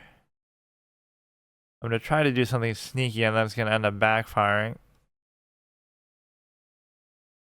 But yeah, I need like one of those win condition abilities, because that's something that's pretty easy to play for. You're not playing just to win. It's just like, oh, you're playing to get to an end game traditional position, which is hard to avoid sometimes just by trading everything off or whatever. And then by doing that, okay, he's going to try to make a promotion push here. If you take, or yeah, what if there's no pawns then? That wouldn't work either. Only kings and pawns, so you could do it that way too if you trade off all the pawns, but he's not going to be able to take both of my pieces here, so it should be fine because you get to... He's going to have to try to promote. You take, it's covered by the knight. You're threatening here. He's going to try to keep pushing there. Might be hard to stop, but we have a super king over here to try to jump around too if we need it. Like what? I'm gonna... It only is moved though. It probably doesn't mean it can capture. Like I could literally mate his king with my king on there or something. If I'm using it like an elephant. You go here. So that thing is actually covered. So these pawns will equalize each other out. And so you have these two pawns here fighting it out.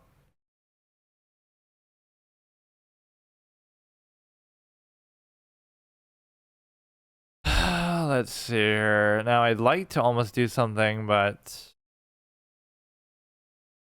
it's going to be hard because I guess I could do it this way.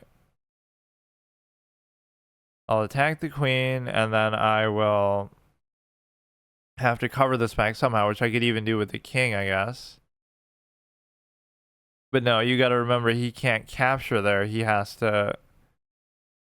He'll come like there. He can't capture the king moving twice. It can only move, like, probably.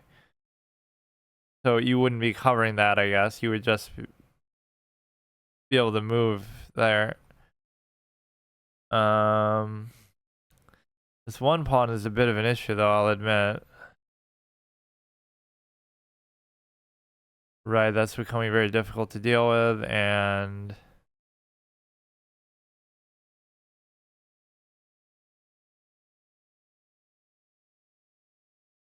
So if he moves out of that line, I can take there. So even variants can't stop stale drawish positions from happening a lot in chess because that's just the nature of the game.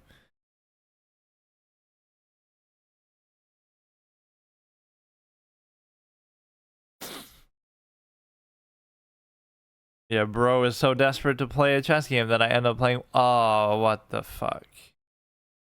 That I actually play one related to... See, now he could just sack, right? He could just sack for that and just auto win because of that alone. Not that I had to offer up the sacrifice, but... Yeah, literally...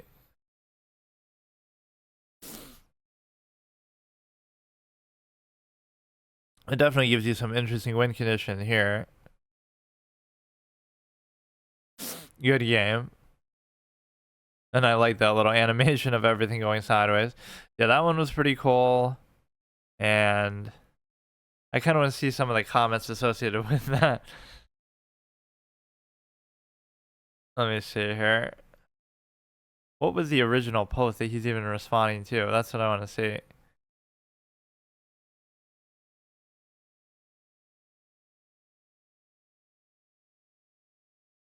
No, I like that premise of like, oh, you know, it's going to be... Tried? Oh, it was just a list of the games. Okay. Tried, but how long was this ago too? Like, okay, over a year ago. Tried, but didn't like doing crime. Playing a game that's about crime. Didn't like doing crime. 0 out of 10. Someone is upset the GTA trailer didn't drop on his app. Holy tryhard, he's really pandering the thin blue line. Is he going to run for office? Thank God he can't run for president because he's not born in the US. The fact that GTA has a higher polygon count for the CT than it actually does in real life must frustrate him a little bit. Incredible. It just seems dumb, right? because the simple reality is that you're able to. But no, I like those layers. So let me think about it. This is like my debate format of old, right? You have the 3 layers that you could argue, right? Let me play devil's advocate for it. That, oh, why isn't it the same in a movie or some other form of fiction like a book or something? Because the difference is, oh, well, it's an active versus passive experience where one you're just kind of witnessing and the other you're doing yourself, right? You feel like, okay, I'm responsible for it. I'm actually doing it. Number 2 is the fact that, okay, it's vouching for it in the sense that this is like the main character, or it's going to be, that in the end they ultimately get away with it, or they're portrayed like in almost a positive light, even though you wouldn't necessarily know that at the time, so that's a bit unfair. And then you also have the ability to consider that,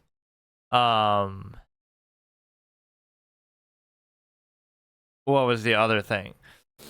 You're portrayed as the main characters, kind of, and you're also, let's see, the active versus passive. There was one other point I said, like, could you, like, whether it's an option or not, like, oh, you can have an evil playstyle, but you don't have to do it.